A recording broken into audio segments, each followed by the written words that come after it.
The hurricane was minutes from landfall when my own parents locked me out in the storm. I stood on the porch of their beachfront mansion, rain lashing my face as my mother looked at me through the reinforced glass. She mouthed the words, "Learn some respect," and pushed the button to lower the metal storm shutters, sealing me outside to face the deadly storm surge alone. My name is Avery. I am 33 years old, and I work as a data privacy consultant. My family thought I was just the quiet, obedient scapegoat they could discard when I stopped serving their needs. They had no idea that surviving this storm would be the beginning of their absolute ruin. Before I continue this story, let me know where you are watching from in the comments below. Hit like and subscribe if you have ever had to survive the toxic people who were supposed to protect you. The wind was deafening. It was a Category 4 hurricane tearing up the South Carolina coast, a monster of nature that the meteorologists had been warning us about for days. I was standing on the expansive wrap-around porch of my parents' multi-million-dollar beachfront estate. The sky was an unnatural bruised purple, and the rain was blowing completely horizontal, biting into my skin like thousands of tiny needles. The ocean, which usually looked so serene from this expensive vantage point, was churning into a violent gray wall of water, rapidly eating up the private beach and creeping toward the dunes. I pounded my fists against the reinforced impact glass of the double French doors. My knuckles throbbed with the force of my blows, but the sound was entirely swallowed by the roaring wind. Through the thick, expensive glass, I could see them. My family. They were standing in the vast, elegantly decorated living room, bathed in the warm yellow glow of the backup generator lights. The contrast between my reality and theirs was staggering. I was drenched to the bone, my clothes plastered to my freezing skin, fighting for every breath in the suffocating wind. They were completely dry, comfortable, and safe. I saw my father Gregory standing near the marble fireplace, his arms crossed over his chest, looking at me with an expression of mild annoyance.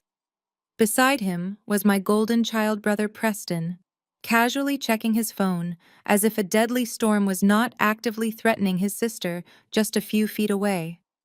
And then there was Brittany, my beautiful and perpetually pampered sister, clutching one of her precious designer handbags, glaring at me with raw contempt. I slammed my hands flat against the glass again, screaming for them to open the door. The water was already cresting over the seawall at the edge of the property. The storm surge was happening faster than anyone had predicted. The wind howled so loudly it felt like a physical weight pressing against my chest.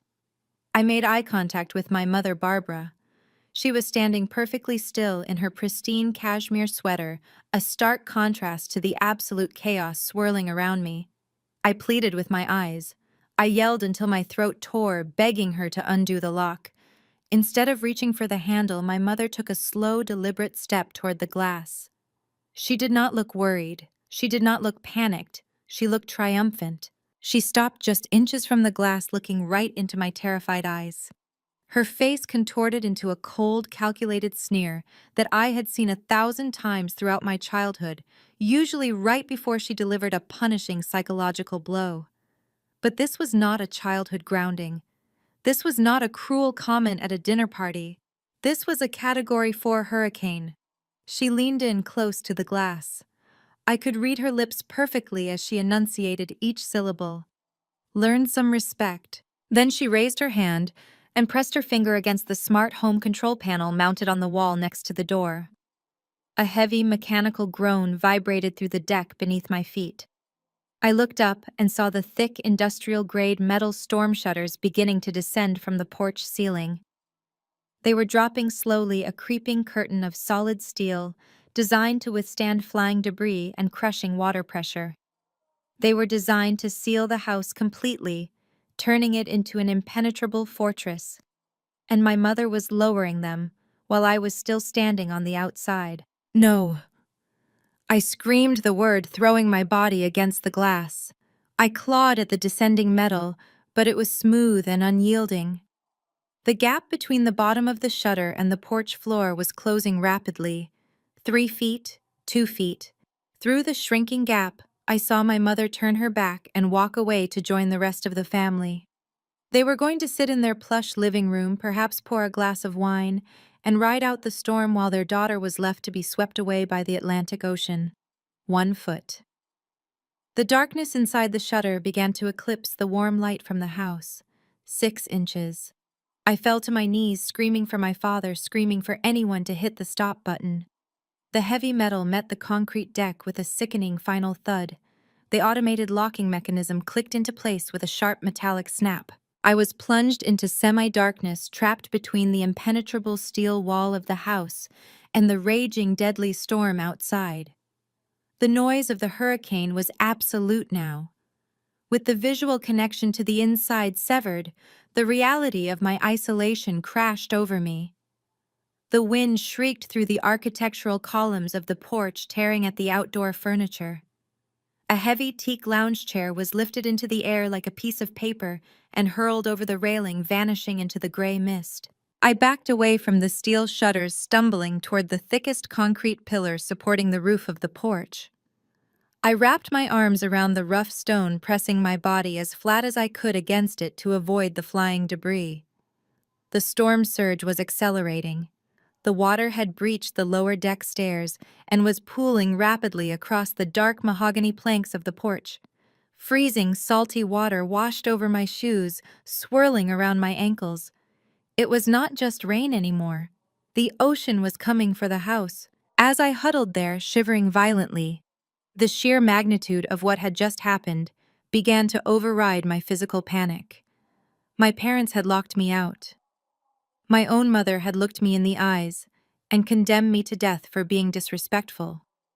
All my life, I had endured their conditional love, their favoritism toward Brittany and Preston, their constant gaslighting and emotional manipulation. I had played the role of the dutiful, quiet daughter, swallowing my pride and my own needs just to keep the peace. I had driven through a mandatory evacuation zone to come help them secure this very house, and this was my reward. The cold water rose to my shins.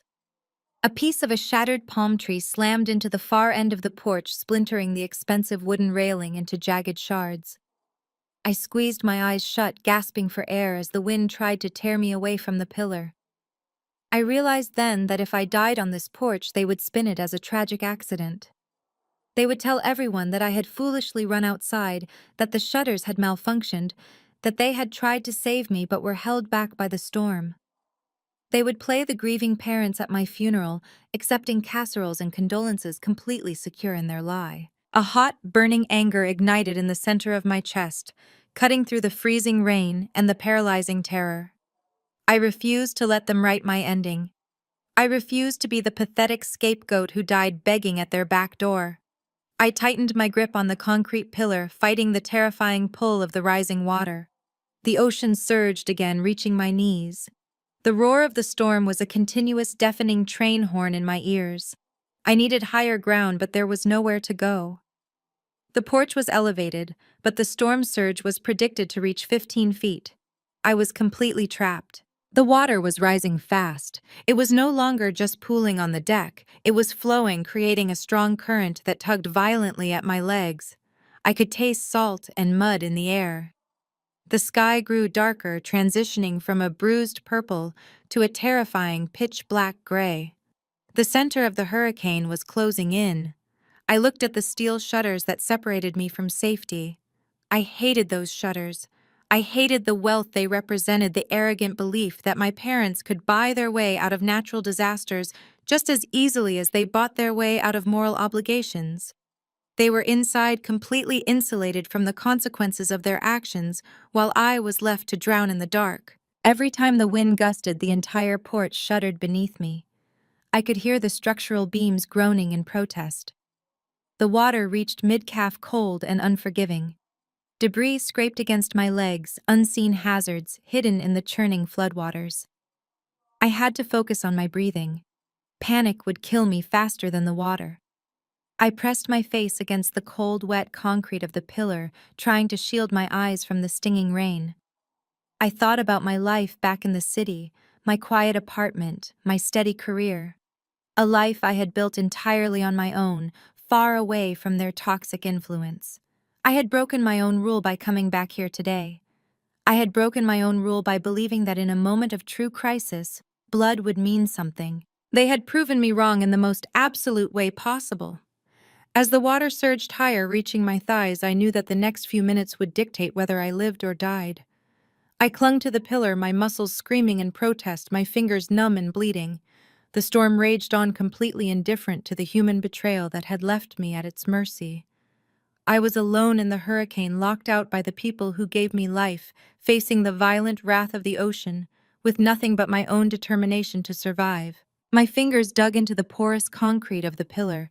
The water surging against my thighs was freezing, a relentless current trying to drag me into the black ocean. I shifted my weight, pressing my shoulder blade into the stone to anchor myself. As I twisted, a hard rectangular edge dug sharply into my hip.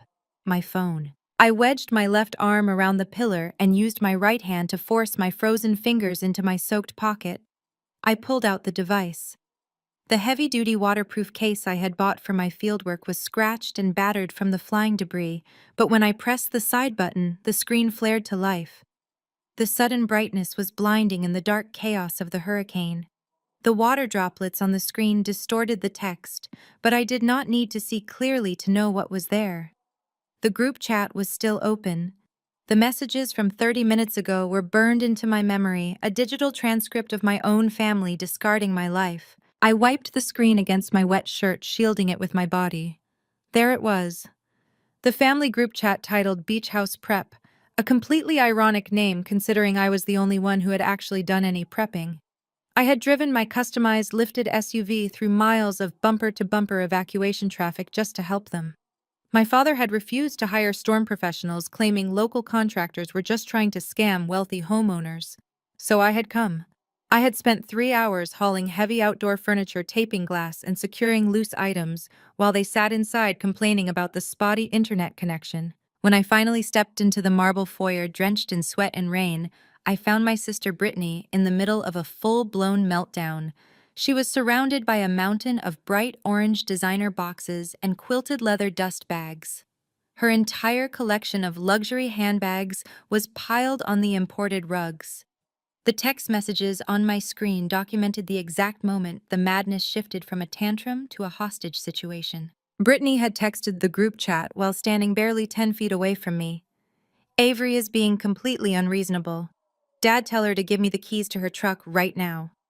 I cannot fit my collection in my car, and the leather will be ruined if water gets in the trunk." I stared at the glowing screen as the freezing ocean water rose to my waist. I remembered looking at Brittany in the foyer, thinking she had to be joking. Her luxury sports coupe had barely 3 inches of ground clearance. It was a car meant for sunny drives to the country club, not navigating flooded coastal roads during a mandatory evacuation. I read my own reply on the screen. "I am not giving you my vehicle. I need the ground clearance to get back to the mainland safely. You can fit your most expensive bags in your car and leave the rest on the second floor. We need to leave right now." My rational response had been the match that lit the powder keg. I remembered the sound of my father's heavy footsteps marching down the grand staircase. Gregory did not ask what was going on. He immediately took Brittany's side, as he had done every single day for the past 33 years. The next message in the thread was from him.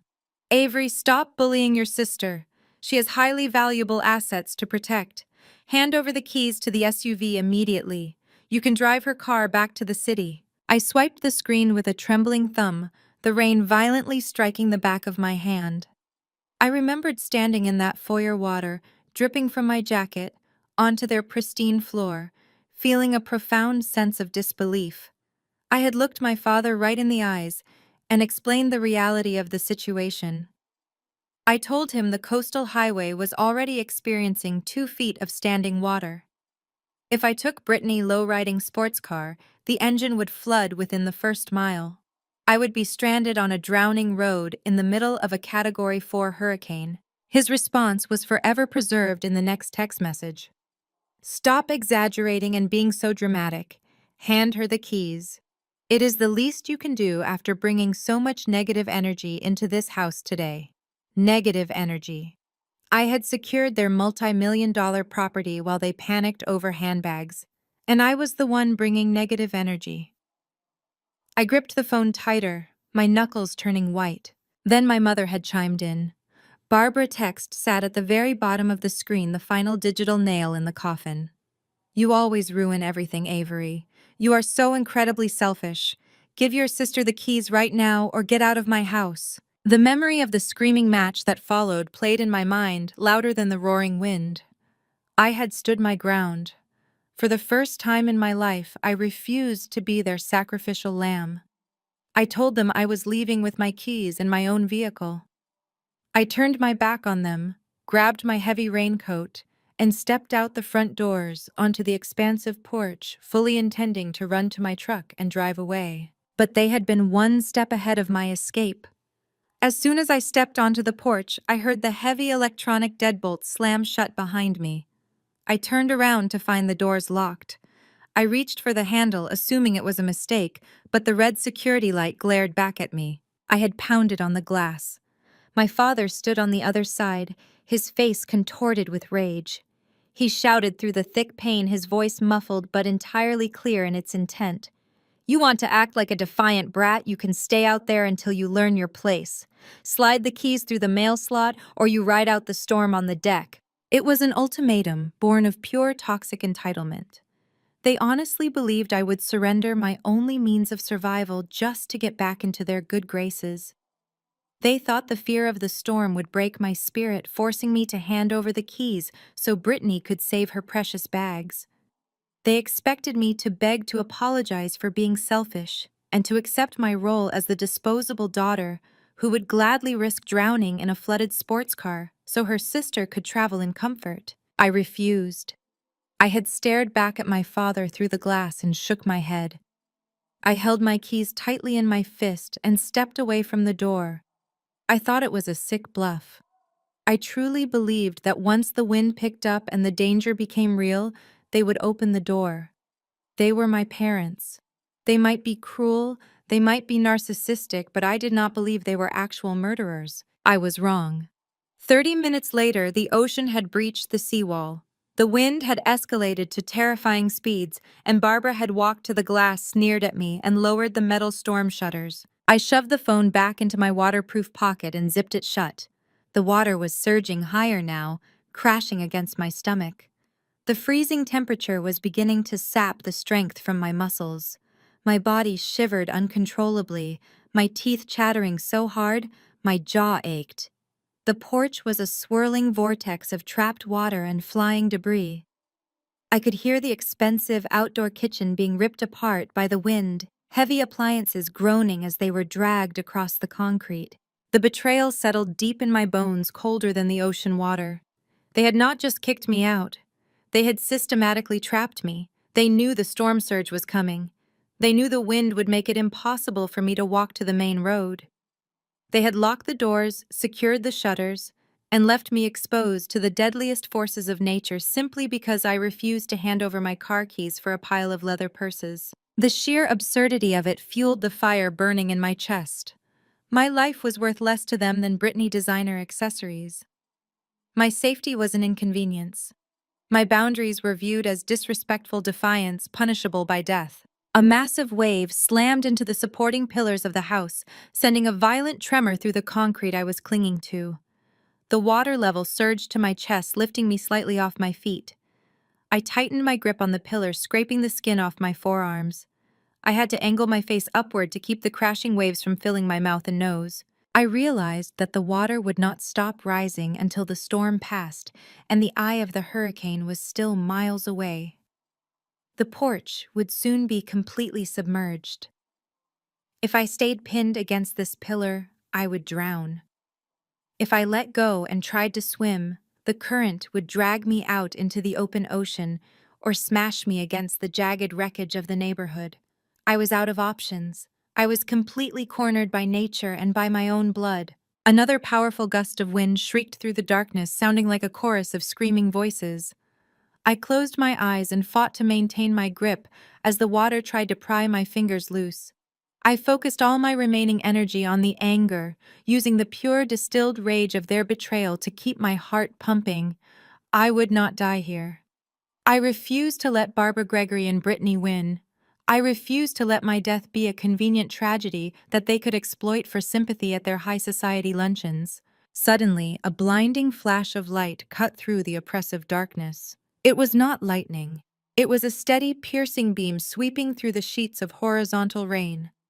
I squinted against the glare, my heart hammering against my ribs. Through the torrential downpour, a massive silhouette emerged from the floodwaters on the street. It was moving steadily against the current, pushing a bow wave of dark water ahead of its reinforced grille. The headlights illuminated the churning debris, cutting a path directly toward the flooded driveway of my parents' estate. I tightened my hold on the pillar, staring in absolute shock as the impossible shape drew closer. The heavy-duty tactical vehicle did not just drive through the floodwaters, it conquered them.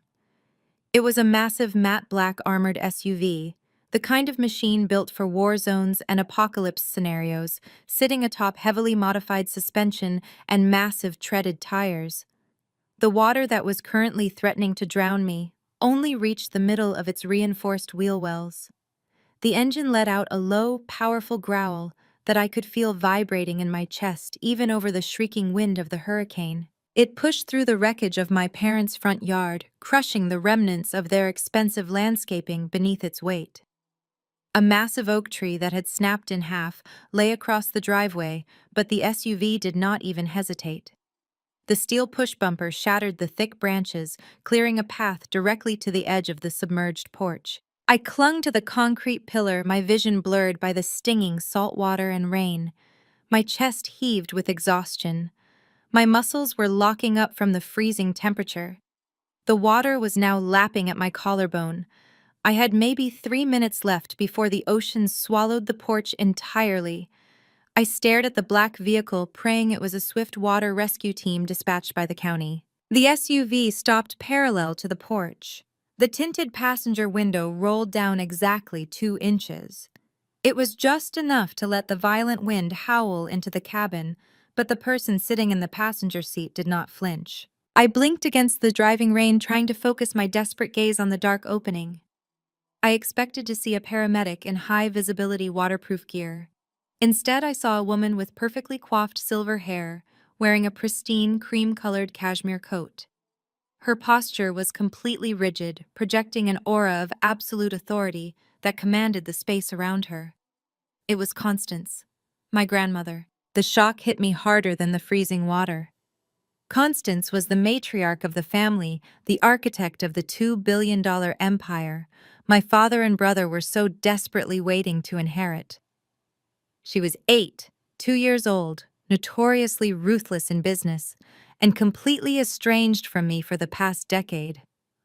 My parents had spent years carefully managing her access to me, spinning a narrative that I was a troubled, rebellious disappointment who wanted nothing to do with the family legacy.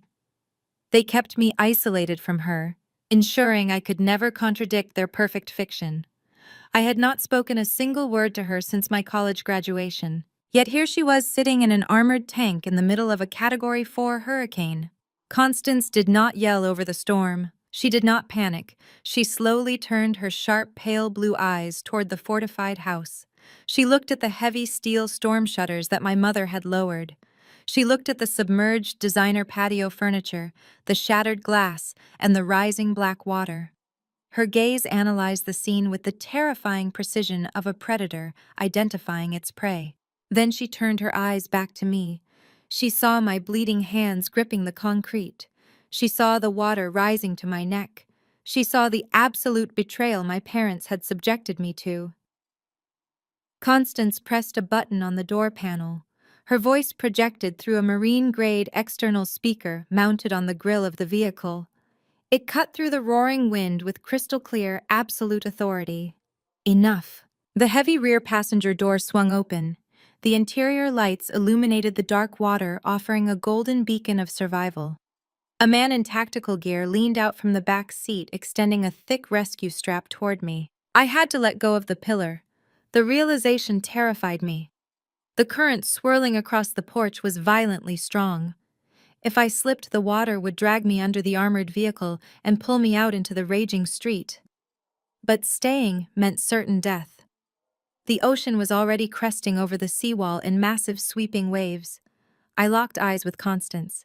She gave me a single sharp nod. I let go.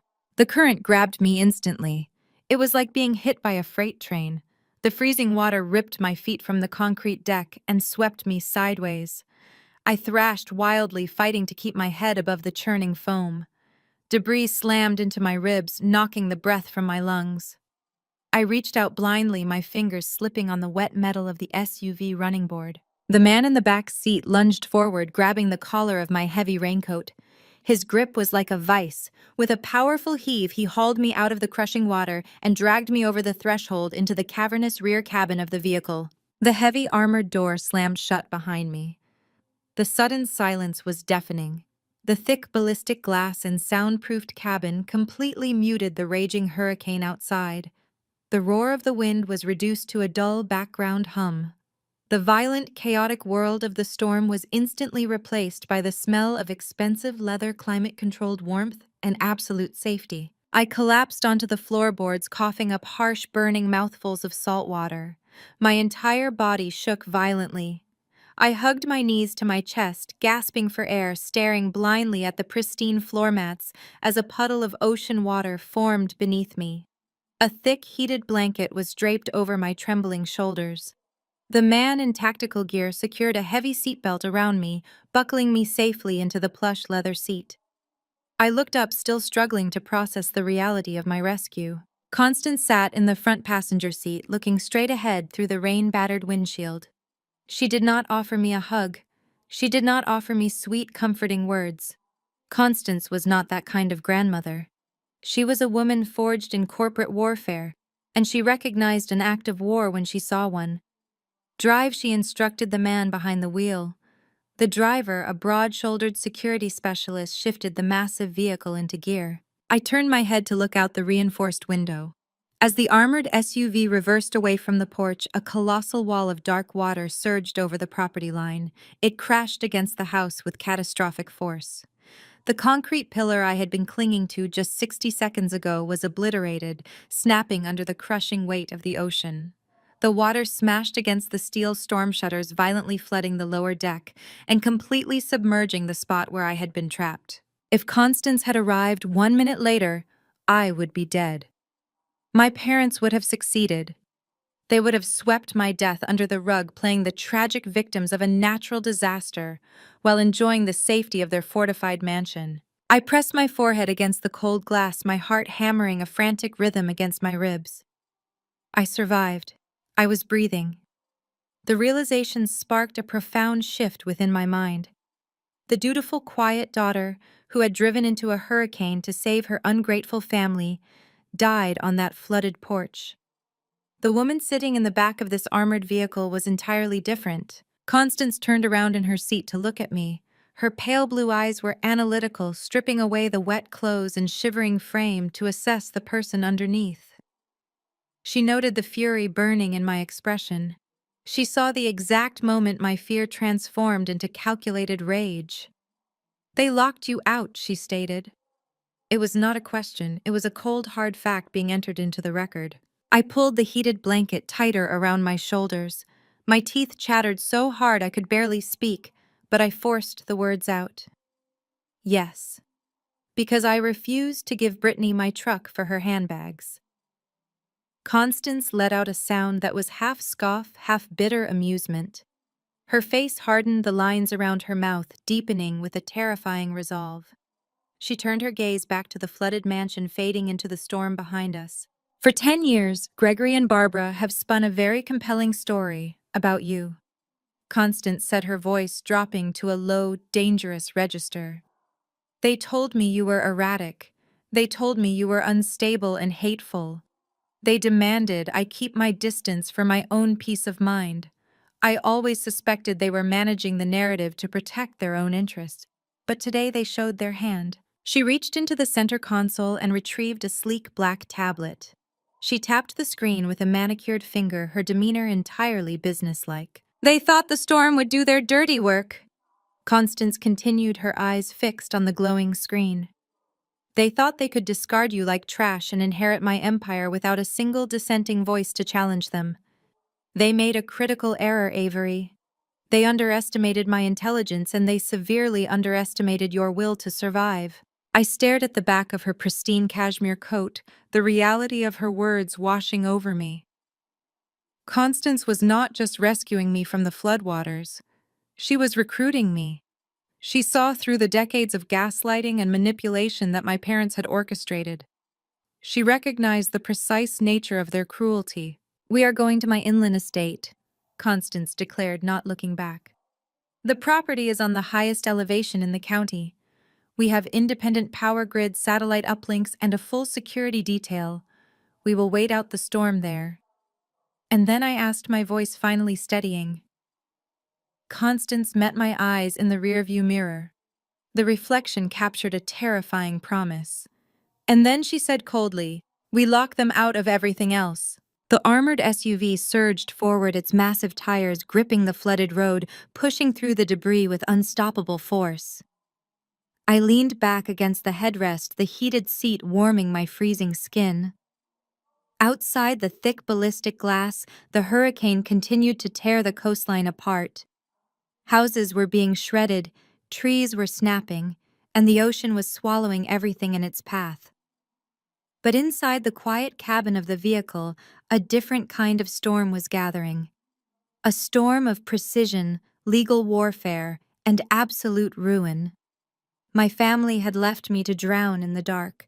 They had no idea I was about to return as a tidal wave. 3 days had passed since the hurricane tore through the coast. The violent winds and crushing waves were gone, replaced by a sky of brilliant, deceptive blue. I stood at the expansive glass windows of the guest suite in Constance Inland Estate, watching the morning sun reflect off the perfectly manicured lawns. The silence of the property was absolute, broken only by the distant steady hum of commercial-grade backup generators. My physical wounds were healing. The deep scrapes on my forearms had scabbed over, and the brutal ache in my ribs from being battered by the ocean current was fading into a dull throb. But my mind was sharper than it had ever been in my entire 33 years of life. The fear that had paralyzed me on that flooded porch was completely gone. It had been washed away by the storm, leaving behind a cold, calculated clarity. I turned away from the window and walked down the sweeping mahogany staircase. Constance Estate did not operate like a normal home. It functioned like a fortified corporate headquarters. Security personnel in dark suits stood at discreet vantage points monitoring the perimeter. The architecture was imposing, designed to intimidate and protect. It was the perfect staging ground for what was about to happen. I found Constance in the formal dining room. She sat at the head of a massive walnut table, sipping black coffee from a bone china cup.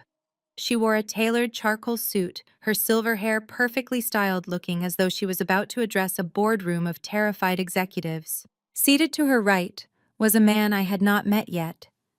He looked to be around my age, perhaps a year or two older. He wore a crisp white shirt with the sleeves rolled up to the elbows and a dark blue tie loosened at the collar. He was reviewing a stack of printed satellite images and property reports. When I walked into the room, his dark eyes snapped up to meet mine. His gaze was incredibly sharp, assessing me with an intense, unwavering focus. "Avery," Constance said, her voice echoing slightly in the large room. "Please sit down. We have work to do. This is Liam. He is my lead corporate attorney and the only person in my legal department authorized to handle my private family affairs. He answers directly to me, and as of today, he answers to you as well." Liam stood up and offered his hand. I took it, noting his firm, professional grip. "I am glad you made it out of that storm, Avery," he said. His voice was low and steady, carrying an undercurrent of absolute confidence. "Your grandmother has briefed me on the situation at the beach house. I have spent the last 48 hours gathering intelligence on your parents' current status." I sat down in the high-backed leather chair across from him. "Tell me everything," I said. Liam slid a high-resolution satellite photograph across the polished wood table. The image showed my parents' beachfront neighborhood. The devastation was catastrophic. Entire houses had been swept off their foundations. But right in the middle of the wreckage stood my parents' fortified mansion. The structural integrity of the house had held just as my father had boasted it would. The reinforced steel storm shutters that had nearly sealed my death warrant had successfully protected the upper floors from the wind. However, Liam continued tapping a silver pen against the photograph. They made a massive miscalculation regarding the storm surge. Your father refused to elevate the primary garage and the new ground floor entertainment wing. He claimed the seawall would hold. It did not hold.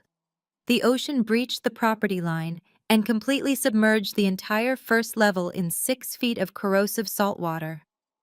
I stared at the image, visualizing the destruction. What about their vehicles? I asked. Liam smiled slightly, a cold, predatory expression that matched Constance perfectly. Completely destroyed, he confirmed. Brittany luxury sports coupe and your parents' 2 high-end sedans were parked in the lower garage. They are total losses. The salt water destroyed the engines and fried the electrical systems beyond repair. Furthermore, I pulled their insurance records. Your father allowed the flood insurance on the ground floor to lapse 3 months ago to save money on premiums. He assumed the standard hurricane policy would cover any damage. He was wrong. The structural repairs and the loss of the vehicles will be entirely out of pocket. A strange sense of poetic justice washed over me. Brittany had demanded my truck to save her designer handbags. My father had locked me out to punish me for not surrendering my vehicle. Now their precious luxury cars were nothing but waterlogged junk sitting in a ruined garage while my heavy-duty SUV was safely parked in Constance Inland compound. Constance reached into her pocket and placed a brand-new smartphone on the table in front of me. Your previous device was damaged by the salt water, she said. I had my tech team procure a replacement and restore your data from your cloud backup. Your accounts are secure. I suggest you look at your recent messages. I believe your father has been trying to reach you. I picked up the phone. It was fully charged and synced to my private network. The screen lit up displaying dozens of notifications. There were no frantic text messages asking if I was alive. There were no desperate voicemails from my mother begging for forgiveness. There was no sign that they had spent the last 3 days worrying that their daughter had drowned on their porch. Instead, there were 14 missed calls from my father, all placed within the last 12 hours, right after the floodwaters had receded enough for them to assess the damage to their property. I opened the voicemail app. There was one new message from Gregory. I placed the phone in the center of the table and pressed the speakerphone button so Constance and Liam could hear exactly what kind of people we were dealing with. My father's voice filled the quiet dining room. He did not sound relieved. He did not sound panicked about my safety. He sounded absolutely furious. Avery. Where the hell are you? Gregory demanded, his voice thick with self-righteous anger. We have been trying to reach you all morning. You completely abandoned us. You took your truck and ran away like a coward right before the storm hit the hardest. We had to ride out the hurricane in the dark while the entire bottom floor of our house flooded. I stared at the phone, my jaw clenching. He was already rewriting history. He was entirely ignoring the fact that he had locked the door and trapped me outside. In his twisted, narcissistic mind, my survival was somehow an act of abandonment. Your sister cars are ruined, my father. Voice continued, rising in volume. The entire garage is destroyed. We cannot get any local contractors to come out here without a massive cash deposit, and the banks are taking too long to process our insurance claims. You owe us for leaving us stranded. I need you to wire $50,000 to my joint checking account immediately. Do not ignore this, Avery. You caused this mess by refusing to help your sister. Send the money today or you will regret it. The voicemail ended with a sharp click. The dining room was dead silent.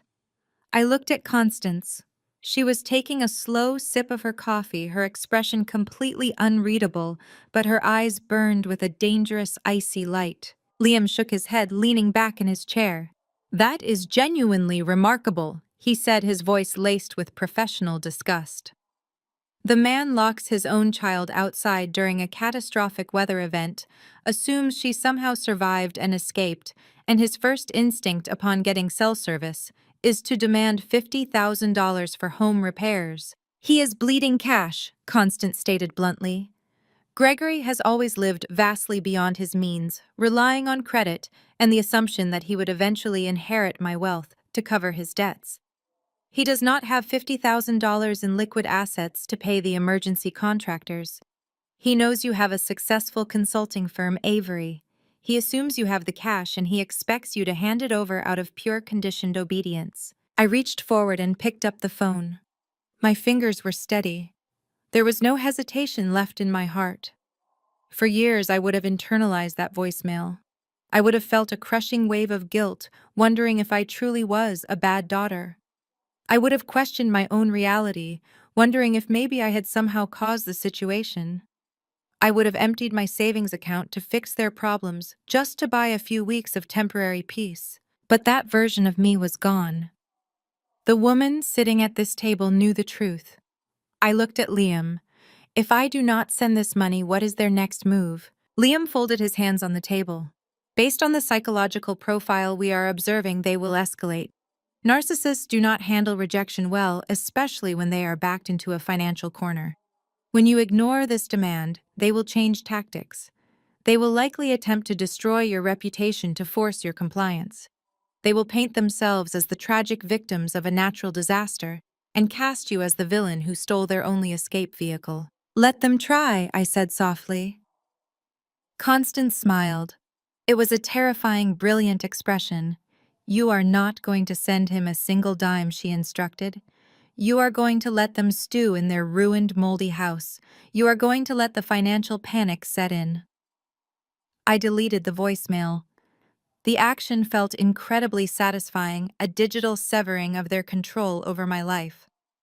I looked at my grandmother and her ruthless attorney. I will not send the money, I agreed. But we need to be ready for the fallout. Brittany and my mother will not take this quietly. They live for public sympathy. They will take this to social media. They will try to turn the entire extended family and our community against me. Liam opened a fresh file folder on the table. That is exactly what we want them to do, he said. We want them to commit to a public lie. We want them to document their false narrative for the entire world to see. Because the louder they scream about your betrayal, the harder they will fall when we present the truth. I felt a cold thrill run down my spine. The storm outside had passed, but the real hurricane was just beginning. I was safe. I was armed with the truth, and I was backed by two of the most formidable people I had ever met. My parents thought they could demand $50,000 as a penalty for my survival. They were about to learn that their survival was going to cost them everything they had. I did not respond to my father's voicemail. I did not text him back. I did not attempt to defend myself or explain that my truck was safely parked in my grandmother's fortified garage. I simply let the silence hang there heavy and deliberate. Liam was right. Silence was the most infuriating response I could offer. Narcissists feed on engagement, whether it is an apology, an argument, or a defense. By giving them nothing, I was starving them of the attention they craved. It took exactly 4 hours for them to escalate. I was sitting in Constance's private library, surrounded by dark wood paneling and thousands of leather-bound books, when my phone vibrated. Then it vibrated again, and again. A continuous, relentless buzz that rattled against the glass surface of the coffee table. I unlocked the screen and opened my Messages app. Dozens of texts were pouring in a sudden avalanche of outrage from numbers I had not interacted with in years. Aunt Susan, my mother's sister, sent the first message. Avery, I cannot believe what I am reading. How could you do that to your own family? You left them to drown. You are a monster. Then came a text from my cousin Mark. You stole their car during a hurricane. Are you insane? Aunt Barbara is in hysterics. The messages kept coming, escalating in their hostility. The notifications were not just texts. My social media apps were exploding. I opened Facebook and immediately saw the source of the chaos. My mother had posted a highly curated multi-paragraph status update. It was a masterclass in emotional manipulation. The post began with a photograph of their flooded lower garage. The water had receded slightly, leaving a thick layer of corrosive mud covering the floors. Brittany's luxury coupe and my parents' sedans were clearly visible, caked in slime, the expensive interiors completely ruined. The text below the photo was pure venom, disguised as maternal heartbreak. I never thought I would have to write something like this, Barbara had typed. Gregory and I are completely devastated. As many of you know, our home sustained catastrophic damage during the hurricane. The storm surge destroyed our entire first floor and all of our vehicles. But the property damage is not what breaks my heart. I read on my blood running cold as I saw the lie unfold. When the evacuation orders came down, we were trying to secure the house. Our daughter Avery arrived in her heavy-duty SUV. We thought she came to help. Instead, in a fit of inexplicable rage, she demanded we hand over our cash and valuables. When we refused, she stole our only viable evacuation vehicle and drove away right as the storm hit. She left her own sister, her father, and me stranded with no way to escape the rising water. We had to ride out the hurricane, trapped on the second floor, praying the structure would hold. We lost everything in the garage, but we are alive. We are sharing this because we are starting a GoFundMe to cover the emergency repairs and the replacement of our vehicles, since the insurance will not cover the flood damage. Please, if you can help, any donation will allow us to start rebuilding our lives after this horrific betrayal. Below the text was a link to a GoFundMe page titled, "Help the Sterling Family Rebuild After Hurricane Betrayal." The post already had hundreds of shares and thousands of comments. The community people I had known since childhood, former teachers, neighbors, and extended family members, were entirely consuming the narrative. They were offering prayers, expressing shock, and condemning me in the strongest terms possible. I scrolled through the comments, watching my reputation being systematically dismantled. She always was the difficult one. I feel so sorry for Barbara and Gregory. I cannot believe she stole their car. She should be arrested for attempted murder. Someone needs to find her and make her pay for the damage. I felt a sickening knot form in my stomach. The lie was so audacious, so completely detached from reality that it was actually working. They had flipped the script perfectly. They were not the wealthy, entitled parents who had locked their daughter outside in a deadly storm. They were the tragic victims of a greedy, psychotic child who had left them to die. My phone vibrated again.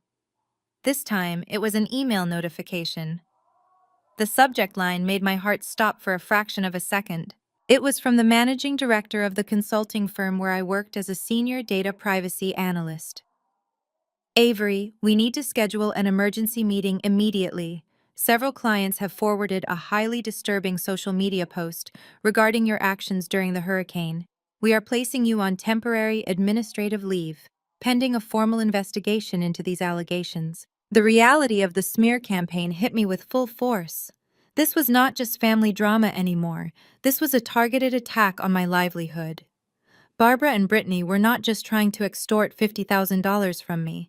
They were actively trying to destroy my career, my reputation, and my ability to support myself. They wanted to strip away everything I had built independently, so I would have no choice but to crawl back to them broken and compliant. I set the phone down on the table, my hands shaking slightly. I took a deep breath, forcing the panic down. I had to remain objective. I was a data analyst. I dealt in facts and digital footprints and in undeniable proof. The door to the library opened. Constance walked in, followed closely by Liam. They both registered the expression on my face immediately. They launched the campaign. Constance said, her tone flat and serious. I nodded, pushing the phone toward them. They are claiming I stole their evacuation vehicle and left them to die. They started a GoFundMe for the repairs, and they are spreading the post through my professional network. My firm just placed me on administrative leave. Liam picked up the phone, his eyes scanning the Facebook post and the email from my employer. He did not look surprised. He looked engaged, like a chess player examining the board after his opponent made a highly aggressive but ultimately fatal move. "This is excellent," Liam said, setting the phone back down. I stared at him, incredulous. Excellent. My entire career is currently imploding based on a viral lie. Liam leaned forward, resting his hands on the table. It is excellent because they have committed to a specific, highly actionable narrative. They have publicly accused you of grand theft, auto reckless endangerment, and elder abuse. They have tied these false accusations directly to a financial solicitation through the GoFundMe campaign. That crosses the line from simple defamation into wire fraud and malicious prosecution. Constance took a seat opposite me, her gaze steady and focused. You are experiencing the isolation phase, Avery. They want you to feel completely cut off from your support systems. They want you to panic and react emotionally. Do not give them that satisfaction. But I started the anxiety threatening to breach my control.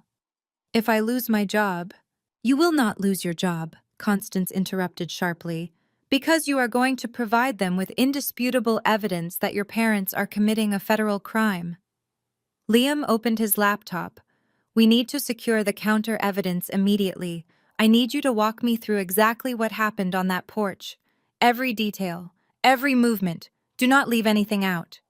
I took another deep breath, grounding myself in the present. I closed my eyes and went back to that freezing, violent moment.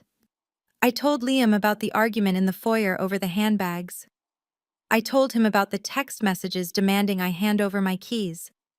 I told him about walking onto the porch, hearing the deadbolts lock behind me, and seeing my father screaming through the glass. And then I told him about my mother. I described her standing in the warm light, mouthing the words, "Learn some respect," and pressing the button to lower the storm shutters. When I finished, the library was completely silent. Liam was typing furiously on his laptop.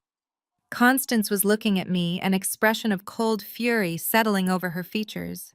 They lowered the shutters while you were still on the porch. Constance clarified, her voice dangerously quiet. Yes, I confirmed. Liam stopped typing and looked up. The control panel for the storm shutters. Where is it located? It is mounted on the wall in the foyer, right next to the front door. And the front door? Liam pressed, his eyes narrowing. What kind of security hardware is installed on it? It is a smart lock, I said, the realization beginning to form in my mind. A Ring Doorbell Pro system. It has an integrated HD camera that covers the entire porch, the front steps, and the driveway. Liam leaned back in his chair, a slow, terrifying smile spreading across his face. And who installed that system? I did, I said, my voice gaining strength. 2 years ago. They could not figure out how to configure the Wi-Fi network, so they made me do it. Who controls the master account? Liam asked, the trap snapping shut. I looked at Constance, then back to Liam. The fear was completely gone, replaced by a surge of pure, unfiltered adrenaline. I do, I said. I linked the hardware to my personal cloud server because they kept forgetting their passwords. I have full administrative access. Liam closed his laptop with a sharp snap. Pull the footage. Right now. We need the video from 30 minutes before the storm hit. I grabbed my phone, my fingers flying across the screen. I opened the security app and navigated to the cloud storage archive. The power grid had failed during the hurricane, but the camera was hardwired to the backup generator. The footage would be there. I found the file timestamped for the exact window of the confrontation. I tapped download. As the progress bar filled on the screen, I knew the dynamic had permanently shifted. Barbara and Brittany were busy counting the donations on their fraudulent GoFundMe page, basking in the sympathy of a community they were actively deceiving. They thought they had buried me under a mountain of social outrage. They had no idea I was about to drop a nuclear bomb on their entire existence. I stared at the downloading file, a profound sense of vindication warring with the lingering sting of betrayal. It took exactly 3 minutes and 12 seconds for the high-definition Ring doorbell footage to download onto my new phone. I tapped the screen and the video began to play. It was all there. Every horrifying detail preserved in flawless 1080p resolution with crystal-clear audio. The video opened with me stepping onto the expansive mahogany porch, my yellow raincoat instantly battered by the horizontal wind. Then the unmistakable mechanical thud of the deadbolts slamming shut. I watched myself turn around, shock registering on my face, and pound my fists against the reinforced glass. But the most damning part was the audio. The Ring doorbell's external microphone captured the roaring hurricane, but the internal microphone, the one meant to allow homeowners to speak to visitors, caught the dialogue inside the foyer perfectly.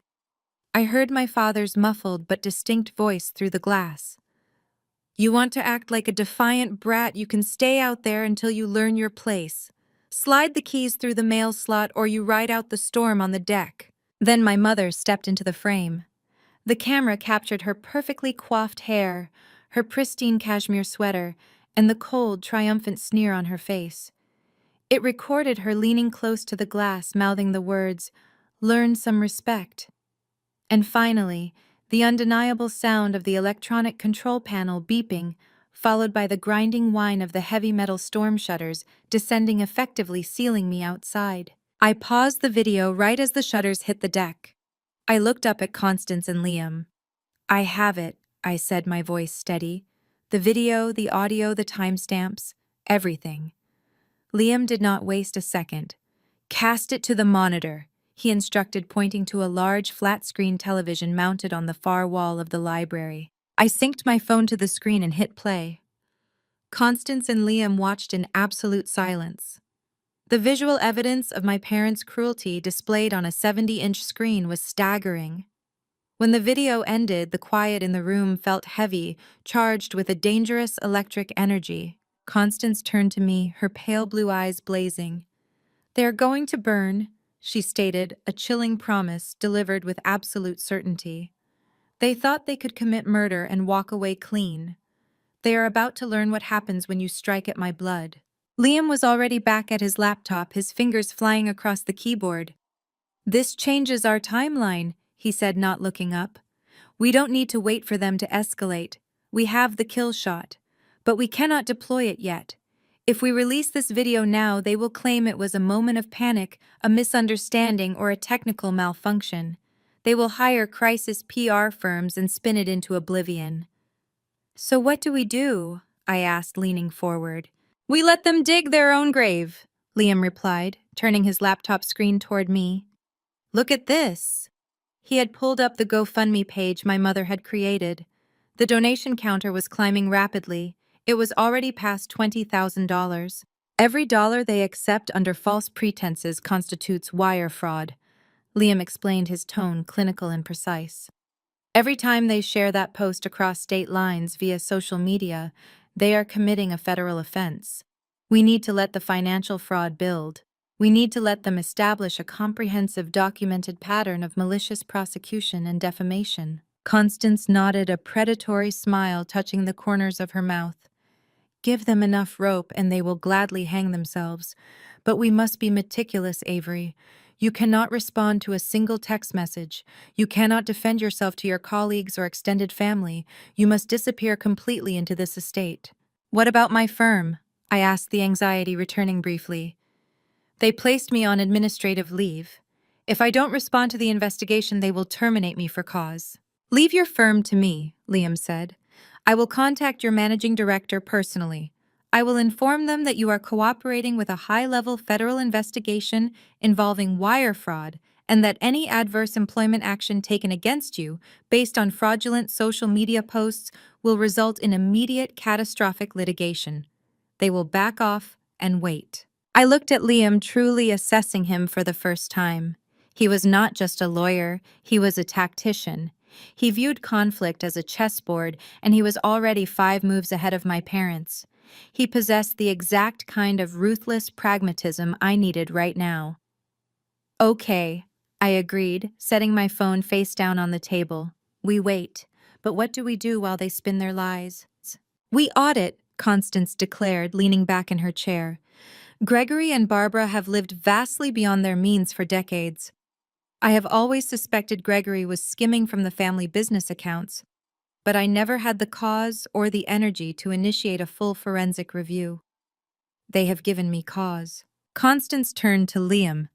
"I want a complete freeze on all discretionary funds associated with the Sterling name. I want every offshore account, every shell company, and every charitable trust they manage subjected to a deep-dive forensic audit. I want to know exactly how they funded that beachfront monstrosity, and I want to know where every missing dollar went." Liam nodded, his eyes gleaming. "I will bring in the specialized accounting team this afternoon. We will tear their financial history down to the studs." I felt a surge of professional curiosity overriding my personal trauma.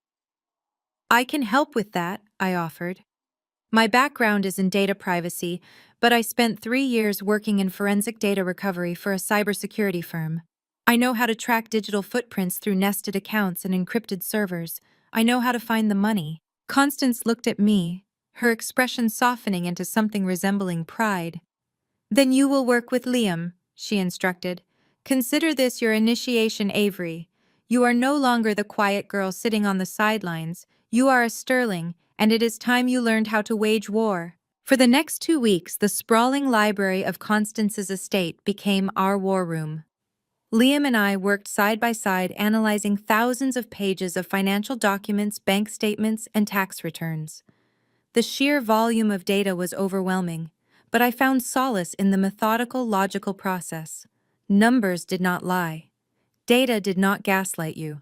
While my mother and sister continued to parade their manufactured grief on social media, appearing on local news segments, to tearfully beg for donations to replace their stolen vehicles, I was tracking the movement of millions of dollars through a labyrinth of fraudulent shell companies. The deeper we dug, the more horrifying the reality became. Gregory and Preston had not just been skimming profits. They had been systematically embezzling from Constance's most prized charitable foundation, a fund dedicated to pediatric cancer research.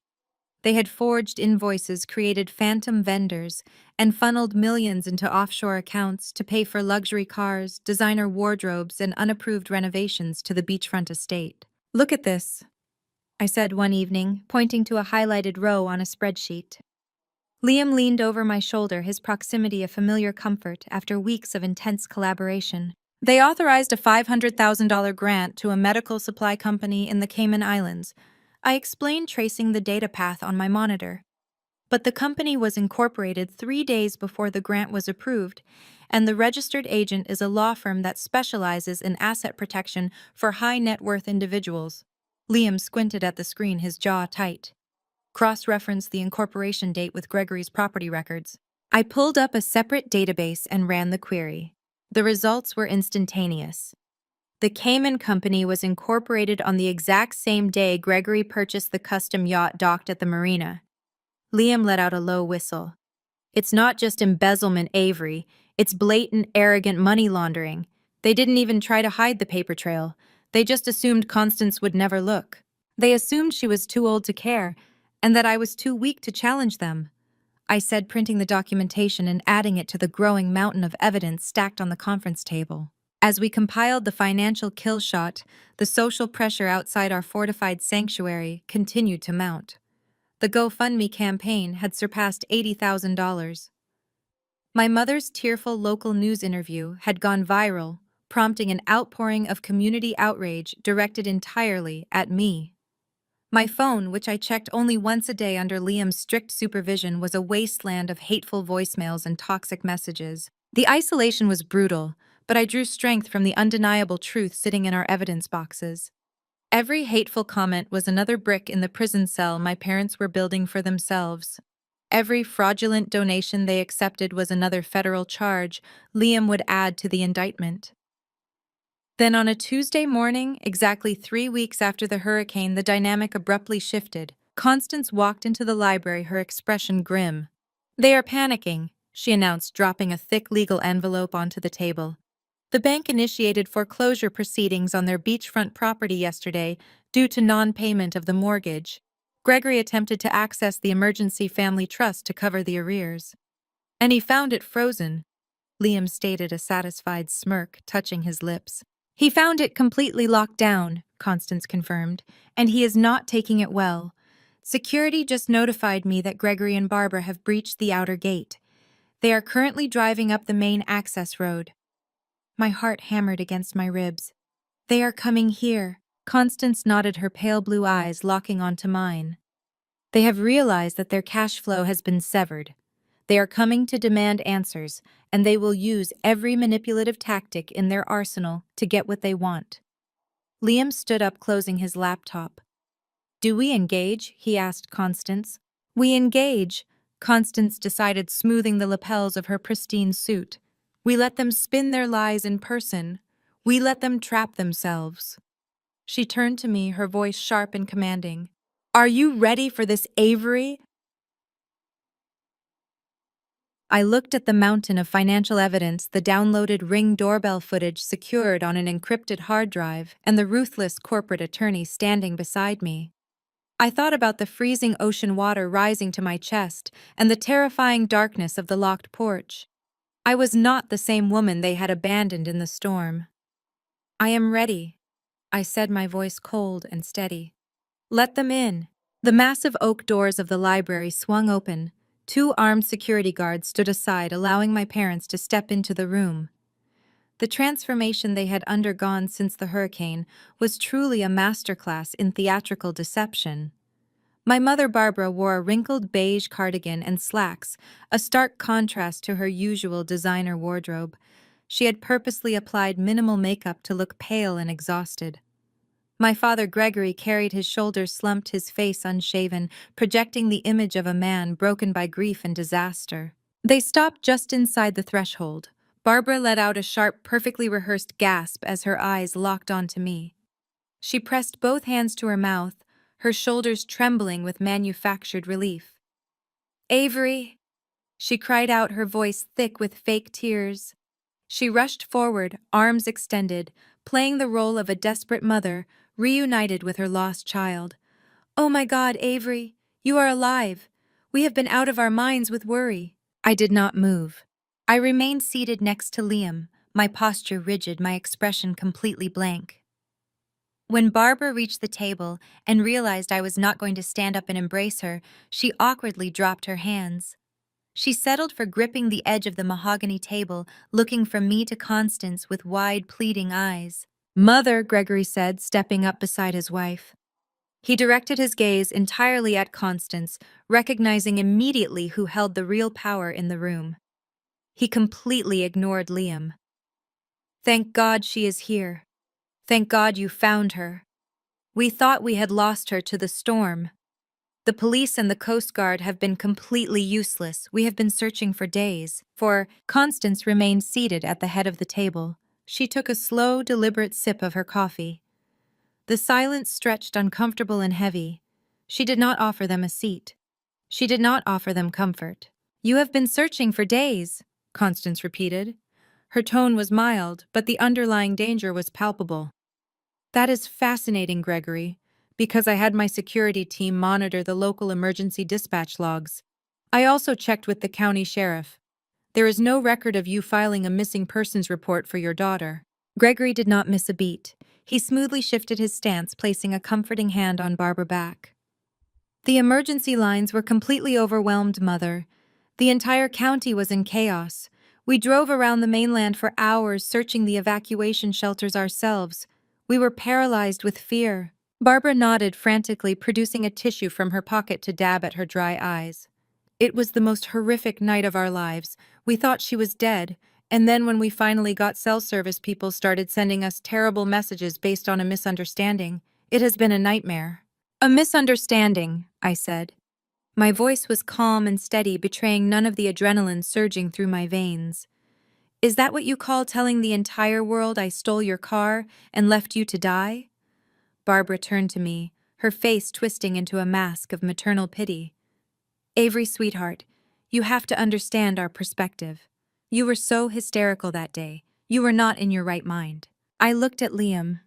He gave me a barely perceptible nod. "Give them the rope. Let them hang themselves." "I was hysterical," I prompted, leaning back in my chair.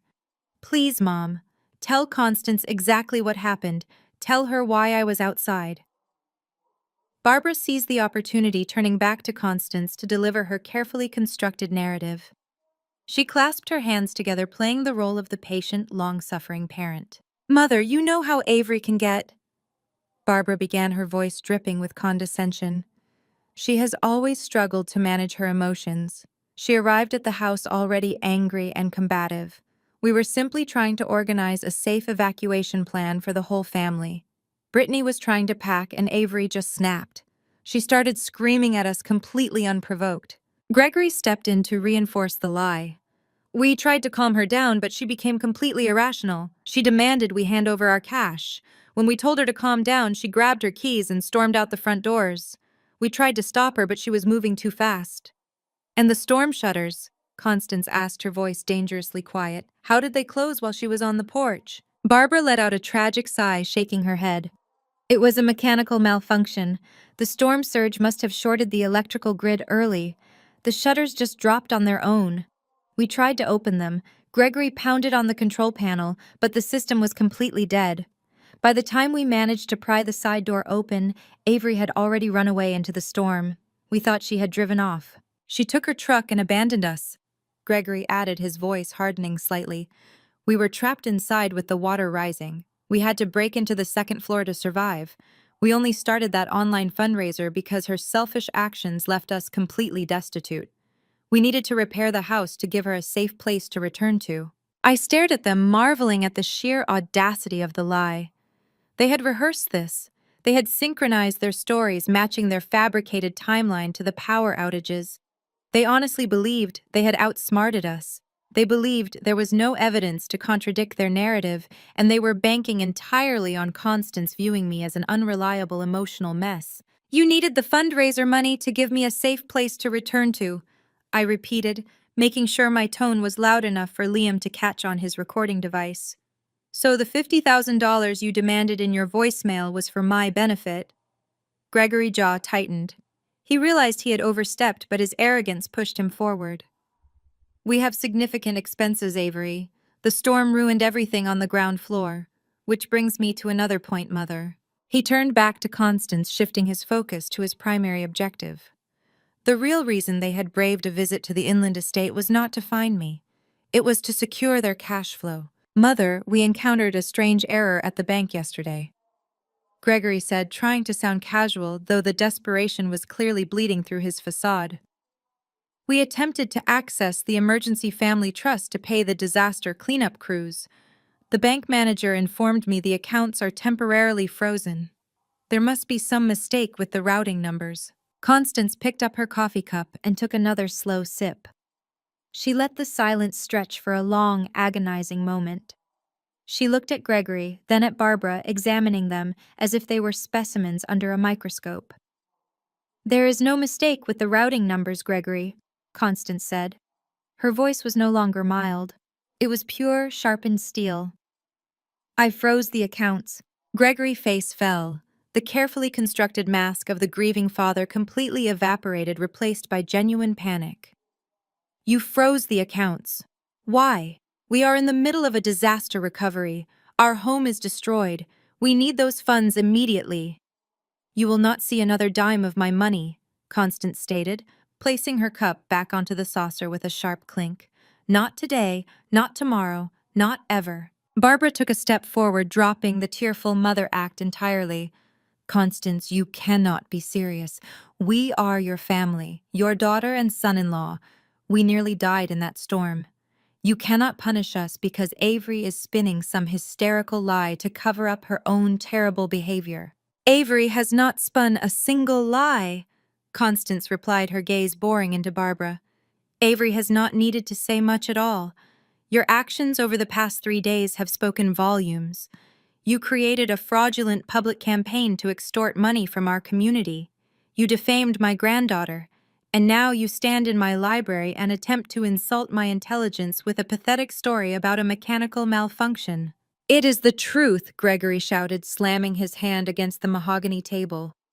The system shorted out. You are taking the word of a deeply unstable girl over your own son. Liam stood up. His movement was smooth, but it carried an undeniable physical threat that made Gregory instantly step back. Liam did not raise his voice. He spoke with the quiet, lethal authority of a man who held all the cards. The Ring doorbell camera system on your porch is hardwired to your home backup generator, Liam stated calmly. It does not rely on the local electrical grid. It records in high-definition video and audio, and it automatically uploads that data to a secure cloud server, a server that Avery controls. The blood completely drained from Barbara's face. She stumbled backward, bumping into Gregory. Her mouth opened, but no sound came out. We know exactly what happened on that porch, Liam continued, taking a step toward them. We know you locked the deadbolts manually. We know what you said to her through the glass. And we know exactly who pushed the button to lower those shutters. We have it all documented, timestamped, and preserved for a federal investigation. Gregory looked at me, sheer terror finally breaking through his arrogant exterior. He realized the trap had closed around them. They had just spent the last 10 minutes loudly documenting a fabricated story in front of Constance and her lead corporate attorney. They had just handed us evidence of their intent to commit fraud. Avery, Gregory stammered, his voice suddenly weak. You have to understand. The stress, the panic of the storm. We were not thinking clearly. You told me to learn some respect, I said, rising from my chair. I walked around the table until I was standing just a few feet away from them. I did not feel small anymore. I did not feel like the scapegoat. I felt powerful. You told me to slide the keys through the mail slot or drown. That was not panic, Dad. That was a choice. Please, Barbara whispered, reaching a trembling hand out toward me. Avery, we are your parents. We love you. We can fix this. I looked at her extended hand, feeling nothing but cold disgust. You do not love me. You love control. You love Constance money. And you just lost both. Constance stood up at the head of the table. Her presence dominated the room. You are done here, she announced, her voice ringing with absolute finality. You will leave my property immediately. If you attempt to contact Avery again, if you step foot near these gates, my security team will detain you for trespassing. Mother, you cannot do this, Gregory begged, his voice cracking. We have no cars.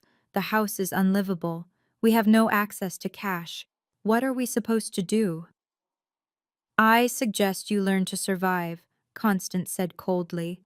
Just as you expected Avery to do on your porch. Security, escort them out. The two armed guards stepped forward, grabbing Gregory and Barbara by their arms.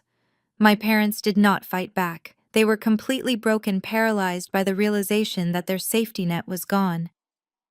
As the guards dragged them toward the heavy oak doors, Barbara looked back at me one last time. Her face was twisted in a mixture of hatred and absolute despair. I did not blink. I watched the doors swing shut behind them, sealing them outside. The click of the heavy latch locking into place was the most satisfying sound I had ever heard. They will not accept this, Liam said, turning back to the table and opening his laptop. Cornered animals always strike back. Gregory will realize that the only way to access the money is to remove Constance from the equation. Constance sat back down, smoothing her suit jacket. Let him try, she said fiercely. He thinks I am an old woman who can be easily bullied. He is about to find out exactly how I built this empire. Liam, prepare the legal team. Avery, continue the forensic audit. The war has officially begun. I looked at the closed doors, then back to the mountain of financial documents waiting on the table. My parents thought they could destroy my life with a hurricane and a Facebook post. They had no idea they had just declared war on a tempest they could not survive. The morning after my parents were thrown off the estate, the atmosphere in the library shifted from quiet investigation to an active war room. I was sitting beside Liam, tracing a series of offshore wire transfers, when the heavy oak doors opened. It was not Constance this time. It was the head of estate security holding a thick manila envelope. His expression was grim as he walked directly to the head of the table where my grandmother was reviewing a stack of property deeds. A process server had just arrived at the outer security gate, accompanied by local law enforcement. They were demanding to serve Constance personally. Constance did not flinch. She simply instructed the security chief to bring the documents inside and send the local police away. When the envelope was placed on the mahogany table, Liam immediately took possession of it. He sliced it open with a silver letter opener, his dark eyes scanning the first page of the dense legal filing. I watched his jaw clench. The relaxed, confident demeanor he had carried for the past 3 days instantly vanished, replaced by a rigid, terrifying focus. He slid the document across the table toward Constance, but his eyes locked onto mine. Gregory and Preston had not wasted a single minute after being escorted off the property. They had escalated straight to the legal nuclear option.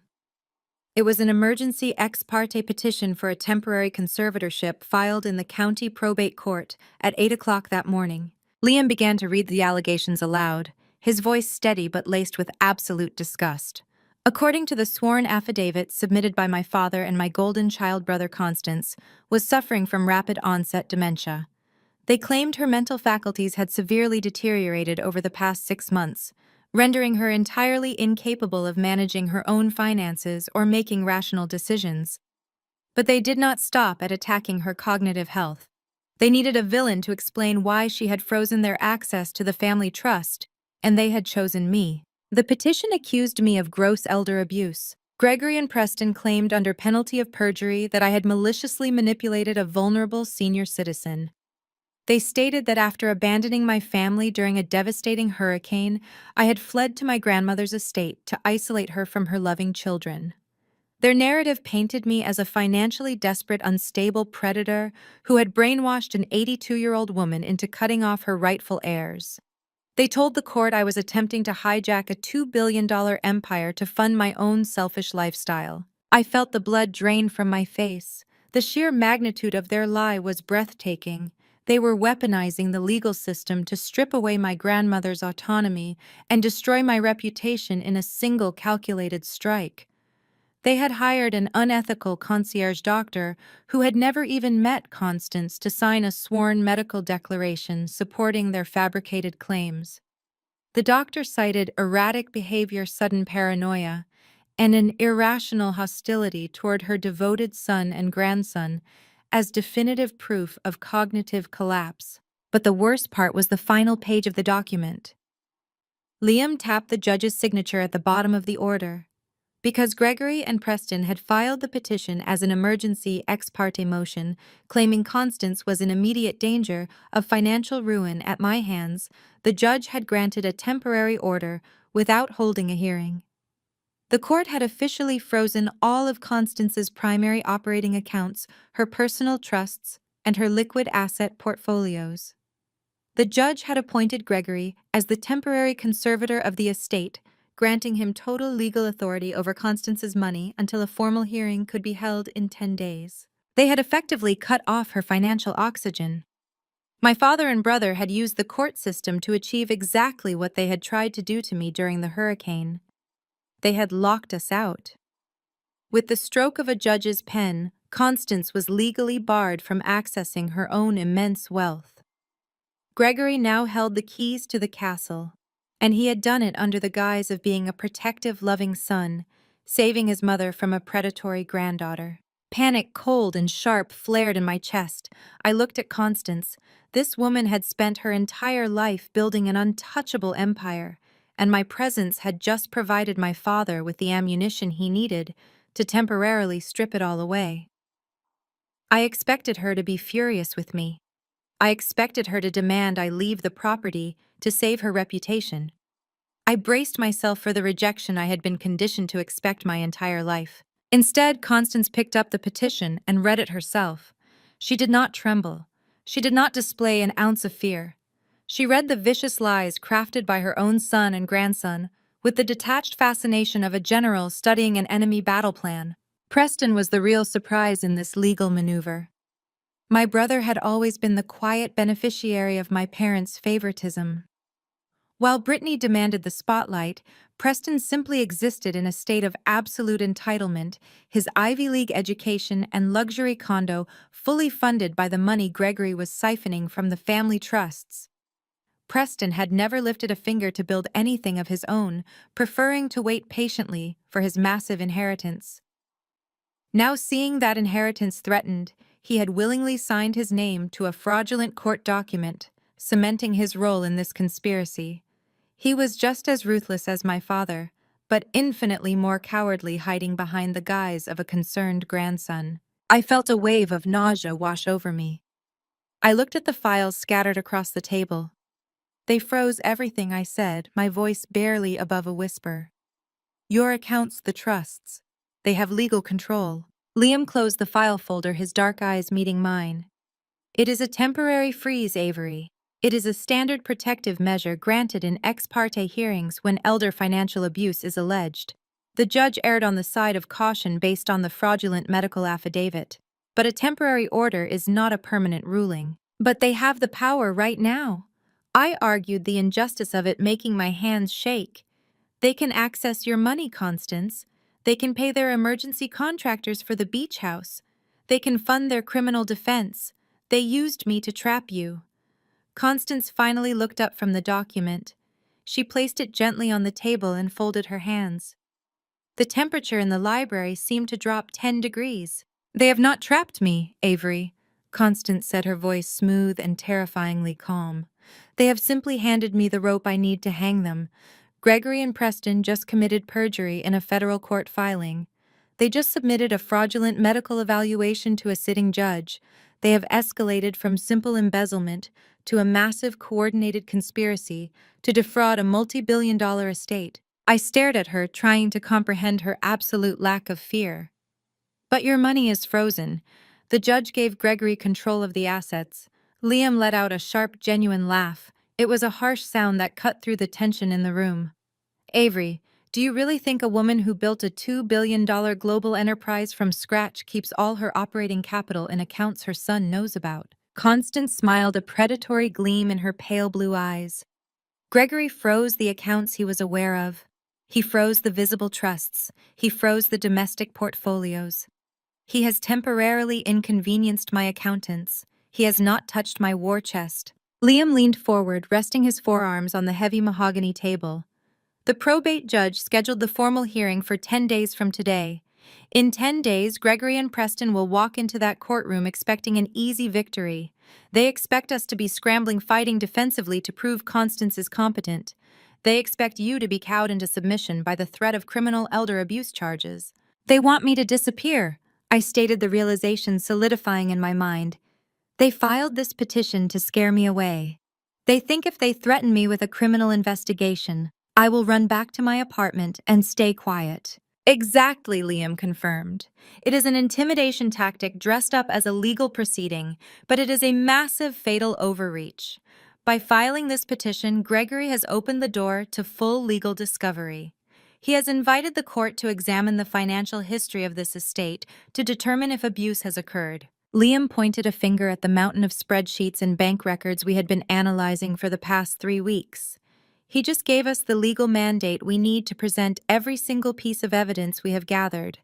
He wants the judge to look at the money. We are going to show the judge exactly where the money went. Constance stood up, smoothing the front of her jacket. She walked over to the massive window overlooking the expansive grounds of her estate. Gregory has always been predictable, she said softly, staring out at the manicured lawns. He acts out of greed, and he assumes everyone else operates with his exact level of mediocrity. He truly believes he has cornered us. She turned back to face me, her expression resolute. We have 10 days, Avery. 10 days to trace every stolen dollar. 10 days to map every offshore shell company Gregory and Preston created. We will not walk into that courtroom to defend my mental capacity. We will walk into that courtroom to completely annihilate them. I looked at the fraudulent legal petition resting on the table. My father and brother had tried to brand me as a criminal. They had tried to strip my grandmother of her dignity and her autonomy just to secure their lavish lifestyle. The fear that had briefly gripped me evaporated entirely, replaced by a cold, calculating determination. They wanted a war over the family legacy, and they were about to get one. I pulled my laptop closer, opening the encrypted database holding the financial records. The hurricane had physically locked me out, but this legal threat was an attempt to erase my existence entirely. 10 days, I said, my fingers hovering over the keyboard. Let us finish the audit. Let us show the judge who the real predators are. The probate court mandate to examine Constance and her financial fitness swung like a double-edged sword. Gregory and Preston had filed their emergency petition, assuming the legal spotlight would shine exclusively on my grandmother's cognitive health and my alleged manipulation. They never anticipated that Liam would instantly weaponize the discovery phase. By formally requesting an emergency conservatorship over Constance's entire estate, my father had legally invited the court to scrutinize every single ledger transfer and withdrawal associated with the family trusts. Liam did not just comply with the discovery request. He flooded the zone, issuing sweeping subpoenas for the last 7 years of banking records across every entity Gregory and Preston had ever touched. The library of Constance's estate transformed into a high-tech forensic laboratory. I brought in an array of massive high-resolution monitors, linking them directly to the encrypted cloud servers where Constance's holding companies stored their raw data. While Liam handled the aggressive legal maneuvering, drowning my parents' attorneys in procedural filings to keep them distracted, I went to work on the numbers. I was a data privacy consultant by trade, trained to spot anomalies, encrypted backdoors, and digital fingerprints that people desperately tried to hide. Gregory thought he had covered his tracks by utilizing layers of corporate bureaucracy. He did not realize his daughter knew exactly how to dismantle his digital labyrinth. I started with the primary family trust, the one Gregory had been complaining about when the bank froze his access. The surface-level accounting looked meticulously clean, almost too perfect. Every expense was categorized under vague but plausible headings like estate management, property maintenance, and administrative overhead. But when I cross-referenced the outgoing wire transfers against the actual invoices submitted to the accounting department, the facade immediately began to crack. The amounts did not match the market rates for the services rendered. They were hyperinflated, designed to bleed capital slowly enough to avoid triggering automatic fraud alerts. I isolated a repeating vendor that appeared consistently over the past 5 years. The company was listed as Apex Global Consulting. According to the internal ledgers, Apex had been billing Constance's primary trust an average of $80,000 a month for strategic investment advisement. I pulled the corporate registration for Apex and ran the tax identification numbers through a forensic database. The company had no physical office, no public-facing website, and 0 listed employees. It was a ghost entity, a hollow shell constructed entirely out of legal paperwork and a registered agent in the Cayman Islands. I called Liam over to my workstation, pointing at the glowing screen. "Look at the routing numbers for these Apex payments," I said, my voice tight with adrenaline. "The money leaves Constance's domestic accounts and routes through a clearinghouse in Delaware before landing in a Cayman Islands corporate account. It sits there for exactly 48 hours before being dispersed into 3 separate limited liability companies." Liam leaned over my shoulder, his eyes scanning the data pathways I had mapped out on the monitors. "Can you trace the ultimate beneficiaries of those 3 limited liability companies?" he asked, his tone razor sharp. I tapped my keyboard, executing a deep search protocol I had designed for uncovering hidden corporate ownership. It took the system nearly 10 minutes to pierce the international privacy shields, but when the results finally populated on the screen, the truth was undeniable. The first company was registered to my father. The second company was registered to my mother. The third company was registered to Preston. "They are not just skimming off the top," I told Liam, a profound sense of disgust washing over me. "They have been running a highly sophisticated international money laundering operation. They are funneling Constance's capital out of the country, washing it through fake consulting fees, and dumping it straight into their own pockets." Liam pulled up a chair beside me, his legal mind immediately calculating the criminal exposure. "Pull the dates on the largest disbursements," he instructed. "I want to see exactly what they were buying with stolen money." I sorted the database by transaction size and matched the dates against public property records and my own memory of my family's lavish acquisitions. The correlations were sickeningly precise. A wire transfer for $400,000 matched the exact week Gregory purchased his custom luxury yacht. A disbursement for $200,000 aligned perfectly with the month Brittany received her fleet of luxury sports cars. The largest single transfer, a staggering $2 million, was initiated just days before my parents signed the contract for the massive ground-floor entertainment wing of their beachfront mansion, the very same wing the ocean had just destroyed. But the absolute worst discovery was yet to come. As I dug deeper into the origin of the funds, tracing the money backward from the Delaware clearinghouse to its original source within Constance's empire, my blood ran cold. The money was not coming from the family's general operating trust. It was not coming from Constance's private investment portfolios. "Liam," I whispered, staring at the screen in absolute horror. "The money is coming from the Pediatric Oncology Foundation." Liam froze. He looked at the monitor, his jaw clenching so hard a muscle feathered in his cheek. He reached out and scrolled through the origin accounts, verifying the routing numbers against his own legal files. It was true. Constance had established a massive charitable trust dedicated entirely to funding experimental cancer treatments for terminally ill children. Because the foundation processed millions of dollars in legitimate grants every quarter, Gregory had used it as his personal piggy bank, hiding his fraudulent Apex invoices among the hundreds of legitimate medical research disbursements. "He is stealing from dying children," Liam said, his voice dropping to a terrifying lethal register. "He is buying yachts and sports cars with money meant for pediatric cancer wards." "And he is not doing it alone," I added, bringing up the digital signature logs attached to the offshore transfers. "Gregory might be greedy, but he is not technically proficient enough to build a Cayman Islands shell network. Look at the authorization codes on the wire transfers. Every single offshore transfer, every fake invoice, and every encrypted routing protocol carried the exact same digital fingerprint. The network had been designed, implemented, and managed by Preston. My golden child brother, with his prestigious Ivy League business degree, was the architect of the entire operation.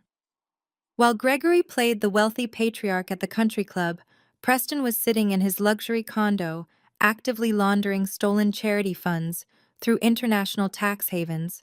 They had weaponized Constance's generosity to fund their superficial narcissistic lives.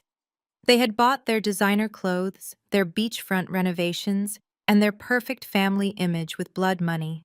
And now they had the sheer unparalleled audacity to walk into a probate court and accuse me of elder financial abuse. The heavy oak doors of the library swung open and Constance walked in. She was dressed impeccably, carrying a silver tray with 3 glasses of iced water. She set the tray down on the conference table and looked at our faces. She did not need to ask if we had found something. Our expressions communicated the severity of the discovery perfectly. "Tell me," Constance demanded, taking her seat at the head of the table. Liam stood up, buttoning his suit jacket. His demeanor was completely transformed. He was no longer just a corporate attorney preparing for a civil dispute. He was a prosecutor armed with a lethal indictment. He walked Constance through the entire scheme, from the fake Apex invoices to the Cayman Islands routing numbers, and finally to the ultimate beneficiaries of the stolen funds. When Liam revealed that the money had been siphoned directly from the Pediatric Oncology Foundation, Constance did not gasp. She did not cry. She sat perfectly still, her hands resting flat on the mahogany table. The temperature in the room plummeted. I watched the last remaining traces of maternal affection vanish from my grandmother's eyes, replaced by a cold, absolute void. "My son is a thief," Constance stated, her voice devoid of any emotion. "And my grandson is his accomplice. They have desecrated a foundation built to save children's lives so they could purchase coastal real estate and luxury vehicles. We have all the proof," I told her, sliding a thick binder of printed financial logs across the table. "It is undeniable.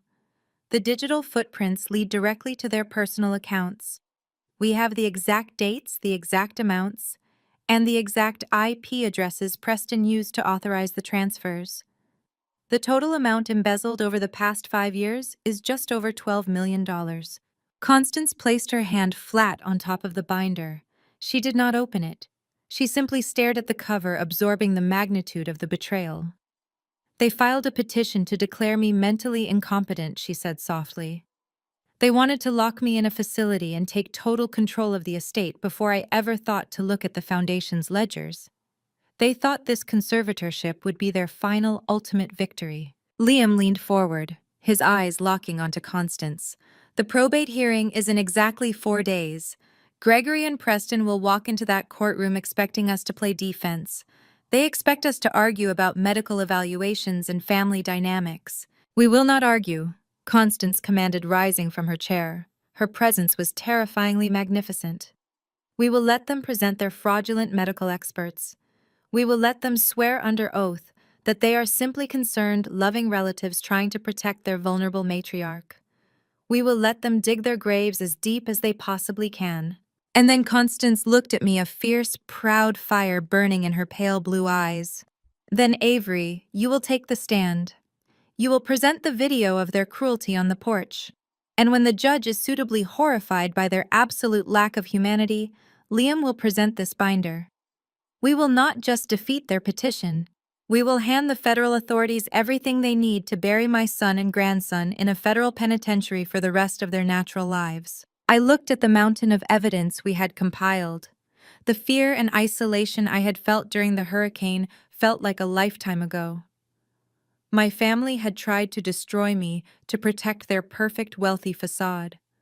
They had locked me out in the dark, believing I would simply wash away. They were about to learn that they had not just locked me out.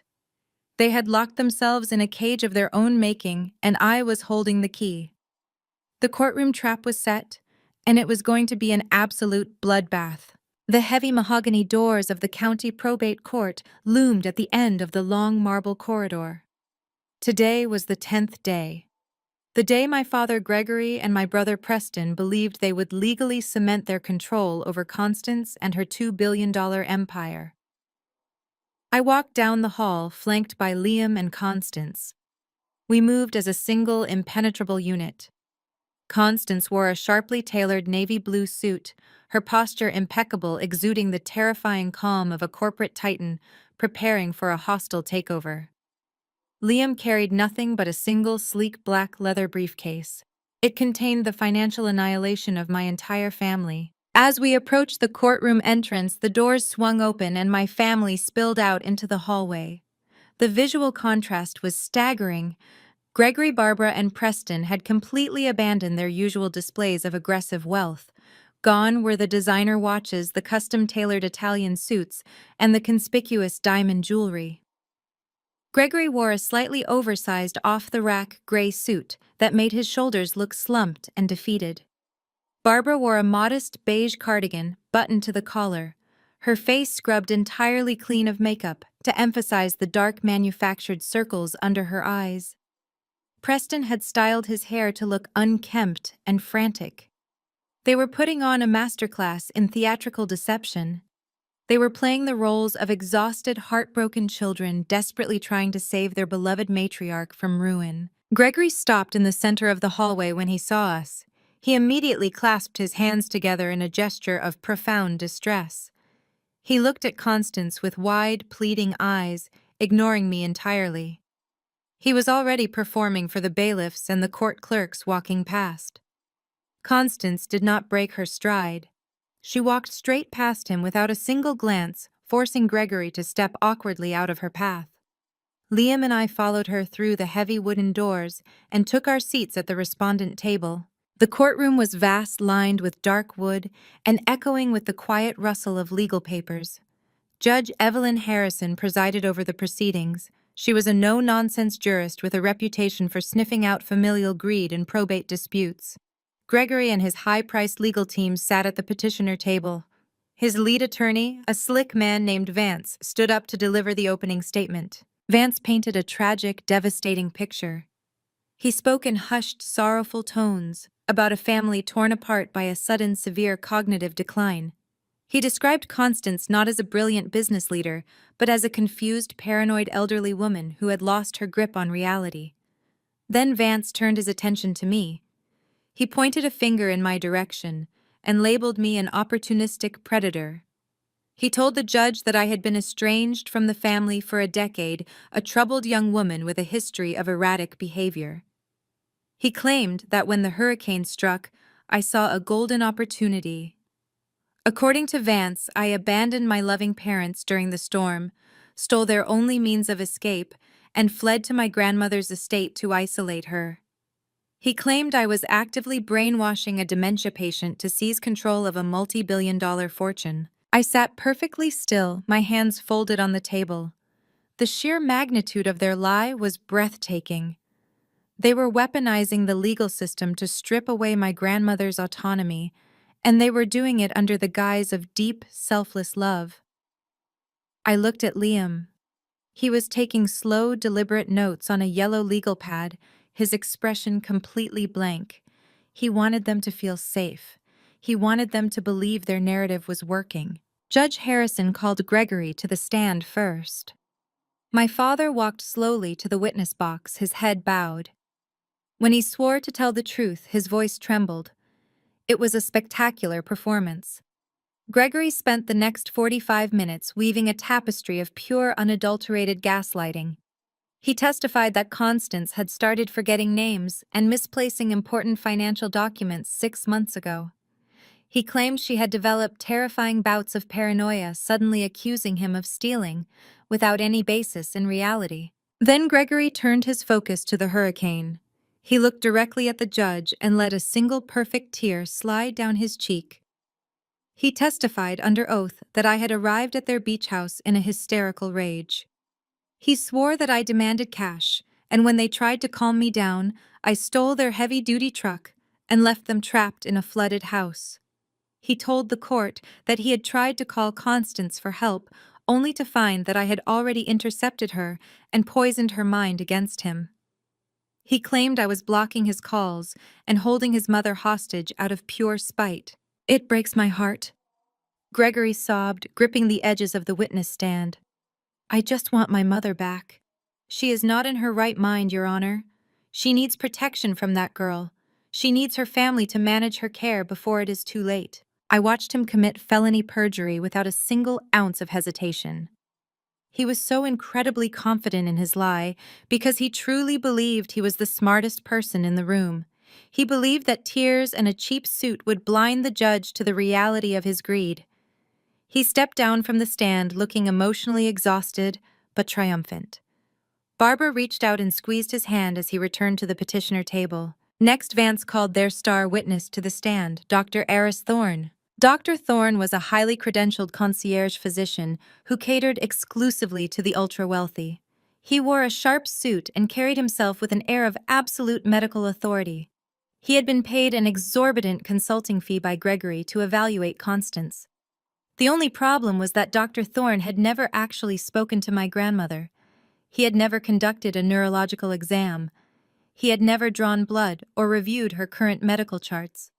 He had based his entire diagnosis on a brief, highly contentious interaction at the security gate of the inland estate, combined with a mountain of fabricated medical history provided solely by Gregory. Vance walked Dr. Thorne through his impressive resume, establishing him as an expert in geriatric cognitive decline.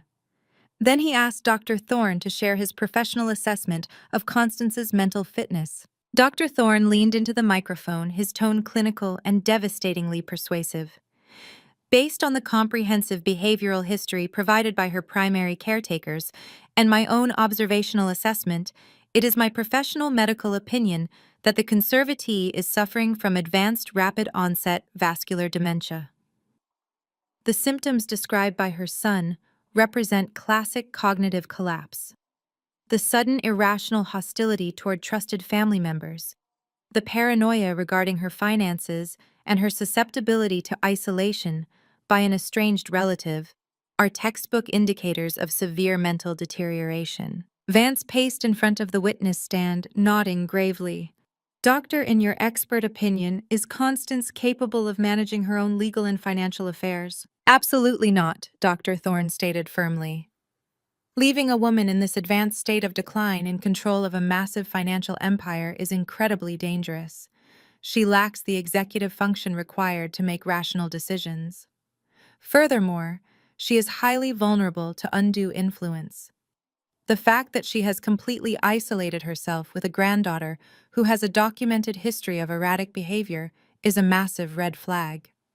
The granddaughter is clearly exploiting the patient's paranoia to alienate her from her true support system. An emergency conservatorship is not just legally appropriate in this case. It is a medical necessity to protect the patient from further abuse and severe financial exploitation. The courtroom was dead silent. Dr. Thorne had delivered the exact testimony Gregory paid him to provide. He had wrapped a vicious, self-serving lie in the sterile, authoritative language of a medical diagnosis. He had diagnosed Constance with a degenerative brain disease without ever stepping foot inside her house. I looked at Judge Harrison. She was taking copious notes, her brow furrowed in deep concern. The trap was perfectly set. Gregory and Barbara had successfully painted themselves as the tragic loving heroes of this story. They had painted Constance as a confused, helpless victim, and they had painted me as a ruthless, manipulative predator. The narrative was tight, emotionally compelling, and backed by the testimony of a supposed medical expert. Gregory leaned back in his chair at the petitioner table. He shot a quick, arrogant smirk across the aisle. He thought he had won. He thought the gavel was about to come down, granting him total, unmitigated access to a $2 billion fortune. He thought he was walking out of this courthouse as the undisputed king of the family empire. Liam stopped writing on his yellow legal pad. He clicked his pen shut and placed it neatly next to his briefcase. The relaxed, almost bored expression he had worn throughout Gregory's tearful performance and Dr. Thorne's clinical assassination completely vanished. Liam stood up, buttoning his suit jacket. He looked at Dr. Thorne, then at Gregory, and finally at the judge. The moment of their absolute confidence had reached its peak. It was time to initiate the total collapse of their reality. Liam approached the podium, his demeanor terrifyingly calm. He did not immediately address the witness. Instead, he opened his black leather briefcase and withdrew a single thin folder. The silence in the courtroom was absolute. Gregory smirked from the petitioner table, clearly believing his high-priced medical expert had just secured the $2 billion empire. Dr. Thorne. Liam began, his voice perfectly modulated. You testified earlier that you have diagnosed my client Constance with advanced, rapid-onset vascular dementia. That is correct, Dr. Thorne replied, adjusting his cuffs with an air of practiced authority. Based on a comprehensive review of the behavioral history and my own observational assessment, the diagnosis is definitive. Fascinating, Liam said, leaning against the podium. Because according to your own billing records, which we subpoenaed during discovery, your observational assessment consisted of exactly one encounter with Constance at the security gate of her inland estate on Tuesday, September 12th. Dr. Thorne shifted slightly in his chair. Observational assessments can be highly informative, even if brief. When dealing with advanced dementia, the behavioral markers are often overtly visible. Liam pulled a sheet of paper from the folder. Let us talk about those behavioral markers, Doctor. In your sworn affidavit, you cited Constance's irrational hostility toward trusted family members and sudden paranoia regarding her finances as key indicators of cognitive collapse. Are those the exact symptoms Gregory Sterling reported to you? Yes, Dr. Thorne confirmed, nodding to the judge. The son reported a sudden aggressive deterioration in her capacity to trust her primary caretakers. I see, Liam said, turning his gaze toward Gregory. My father was no longer smirking. The color was slowly draining from his face. Doctor, did Gregory Sterling inform you that this sudden paranoia regarding her finances coincided precisely with Constance freezing his access to her accounts after discovering a $12 million discrepancy? Vance Gregory's attorney shot up from his chair. Objection, Your Honor. Relevance. This is a medical evaluation, not a financial audit. The financial context is entirely relevant to the witness's diagnosis, Your Honor, Liam countered smoothly. The petitioner has presented a medical opinion based entirely on his self-reported history. We have the right to examine the veracity of that history. Overruled, Judge Harrison stated, her eyes fixed intently on Dr. Thorne. You may answer the question, Counselor. Dr. Thorne, Liam repeated, his voice dropping to a low, lethal register. Did the petitioner inform you that Constance had locked him out of her trusts because she suspected him of embezzlement? No. Dr. Thorne admitted, his confident facade beginning to fracture. I was not informed of any specific financial disputes. So you diagnosed a woman with advanced dementia based on her son's claim that she was paranoid about her money without ever verifying if her suspicion was actually justified, Liam stated, letting the words hang in the heavy courtroom air. That seems like an incredibly convenient diagnosis, Doctor, almost as convenient as your consulting fee. Liam pulled another document from the folder and projected it onto the large courtroom monitor. It was a financial ledger from Gregory's personal checking account. Dr. Thorne, according to these bank records, Gregory Sterling wired you $75,000 on September 10th. 3 days later, you submitted this sworn medical declaration to the court supporting his petition for conservatorship. Is that correct? Dr. Thorne swallowed hard, his eyes darting toward Vance. I am a highly specialized concierge physician. My consulting fees are commensurate with my expertise and the expedited nature of the evaluation. $75,000 for a 5-minute conversation at a security gate. Liam clarified, his tone laced with absolute disgust. You did not conduct a medical exam. You conducted a transaction. You sold a diagnosis to a desperate man looking for a legal weapon to strip his mother of her autonomy. Vance was on his feet again. Objection. Counsel is badgering the witness. Sustained, Judge Harrison said, but her tone was sharp. She was staring at the bank transfer on the monitor, her brow furrowed in deep, visible anger. She had dealt with greedy heirs before, but the blatant nature of this medical transaction clearly crossed a line. Liam did not need to push Dr. Thorne any further. He had completely decimated the doctor's credibility, exposing him as a highly paid mercenary rather than an objective medical professional. I have no further questions for this witness, Your Honor, Liam said, turning his back on Dr. Thorne. As the disgraced doctor hurried out of the witness box, Liam approached the bench. He carried 3 thick sealed envelopes. Your Honor, the petitioner has attempted to paint a tragic picture of cognitive decline based on fraudulent hearsay and a purchased diagnosis, Liam stated, handing the envelopes to the court clerk. We submit into evidence defense exhibits A, B, and C.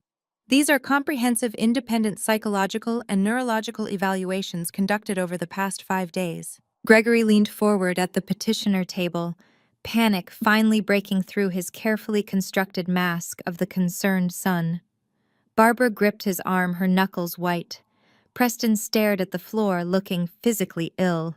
These evaluations, Liam continued, his voice echoing through the silent courtroom, were conducted by Dr. Eris Vance, the chief of neurology at Johns Hopkins, Dr. Elena Rostova, the director of geriatric psychiatry at the Mayo Clinic, and Dr. Marcus Thorne, a leading cognitive specialist at Stanford Medical Center.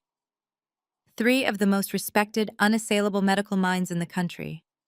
Judge Harrison opened the first envelope, her eyes scanning the dense medical report. And what were their findings, counselor? She asked, though her tone suggested she already knew the answer. Their findings are unanimous and unequivocal, Liam declared, turning to look directly at Constance, who sat perfectly poised at the respondent table. Constance Sterling is in absolute pristine mental health. Her executive function, memory retention, and cognitive processing are functioning at the 99th percentile for her age demographic. She does not have vascular dementia. She does not have paranoia. She is entirely, indisputably capable of managing her own legal and financial affairs. Liam paused, letting the silence amplify the magnitude of his statement. Then he delivered the final blow to Gregory's medical narrative. The only thing Constance Sterling is suffering from, Your Honor, is the profound disappointment of discovering her son and grandson are attempting to defraud her. The courtroom erupted into a chaotic murmur. Vance frantically flipped through his copies of the neurological reports, desperately searching for a loophole, a technicality, anything to salvage their rapidly disintegrating case. But there was nothing. The reports were ironclad, backed by extensive MRI scans, cognitive testing batteries, and hours of recorded psychiatric interviews. Constance had subjected herself to the most grueling medical scrutiny possible, solely to ensure her absolute victory in this courtroom. Gregory slumped back in his chair, the gray suit suddenly looking far too big for his deflated frame. His entire legal strategy hinged on the judge believing Constance was a confused, helpless old woman. Liam had just proven that Constance was sharper, smarter, and infinitely more capable than the men trying to steal her empire. Judge Harrison slammed her gavel, silencing the whispers in the gallery. She glared down at the petitioner table, her expression terrifying in its absolute judicial fury. Mr. Vance, the judge said, her voice dripping with contempt. You filed an emergency ex parte petition based on a medical affidavit that your client purchased for $75,000 from a doctor who never conducted a physical exam. You bypassed standard legal procedure by claiming an imminent threat to the conservatee's well-being when in reality, the only threat to her well-being appears to be sitting at your table. Vance scrambled to his feet, stammering a defense. Your Honor, my clients acted in good faith based on the behavioral history they observed. The sudden isolation, the hostility, Save it, counselor, Judge Harrison snapped, cutting him off completely. The medical evidence presented by the respondent is definitive. The temporary conservatorship order is hereby lifted immediately. Constance Sterling's accounts are unfrozen, and her full legal autonomy is restored. A wave of profound relief washed over me. I looked at Constance. She did not smile. She did not celebrate. She simply gave a single sharp nod of acknowledgement. She had known the medical reports would clear her name. But the medical defense was only the first phase of Liam's strategy. They had defeated the conservatorship petition, but they had not yet annihilated the petitioners. Your Honor, Liam said, stepping back to the podium. The courtroom, which had just begun to settle, immediately tensed again. Liam's posture indicated he was nowhere near finished. The calm, methodical defense attorney had vanished. The ruthless prosecutor had arrived, while the medical evaluations conclusively proved Constance's mental fitness. Liam continued, his dark eyes locking onto Gregory. They do not explain the sudden aggressive nature of the petitioner's filing. They do not explain why a son would attempt to legally silence his mother mere days after a devastating hurricane. Vance jumped up. Objection. The conservatorship has been denied. The petitioner's motivations are no longer relevant to this proceeding. They are entirely relevant, Your Honor, Liam countered, his voice ringing with absolute authority. The petitioner has accused my client Avery of elder abuse manipulation and grand theft. He has stated under oath that Avery isolated Constance to steal the family fortune. We intend to prove that the exact opposite is true. We intend to prove that Gregory Sterling filed this fraudulent petition to cover up his own massive systemic elder financial abuse. Judge Harrison stared at Liam for a long moment, the tension in the room thickening until it was almost suffocating. She looked at Gregory, who was now sweating profusely, then back to Liam. Overruled, Judge Harrison stated, her voice tight with anticipation. I want to hear exactly what motivated this court filing, counselor.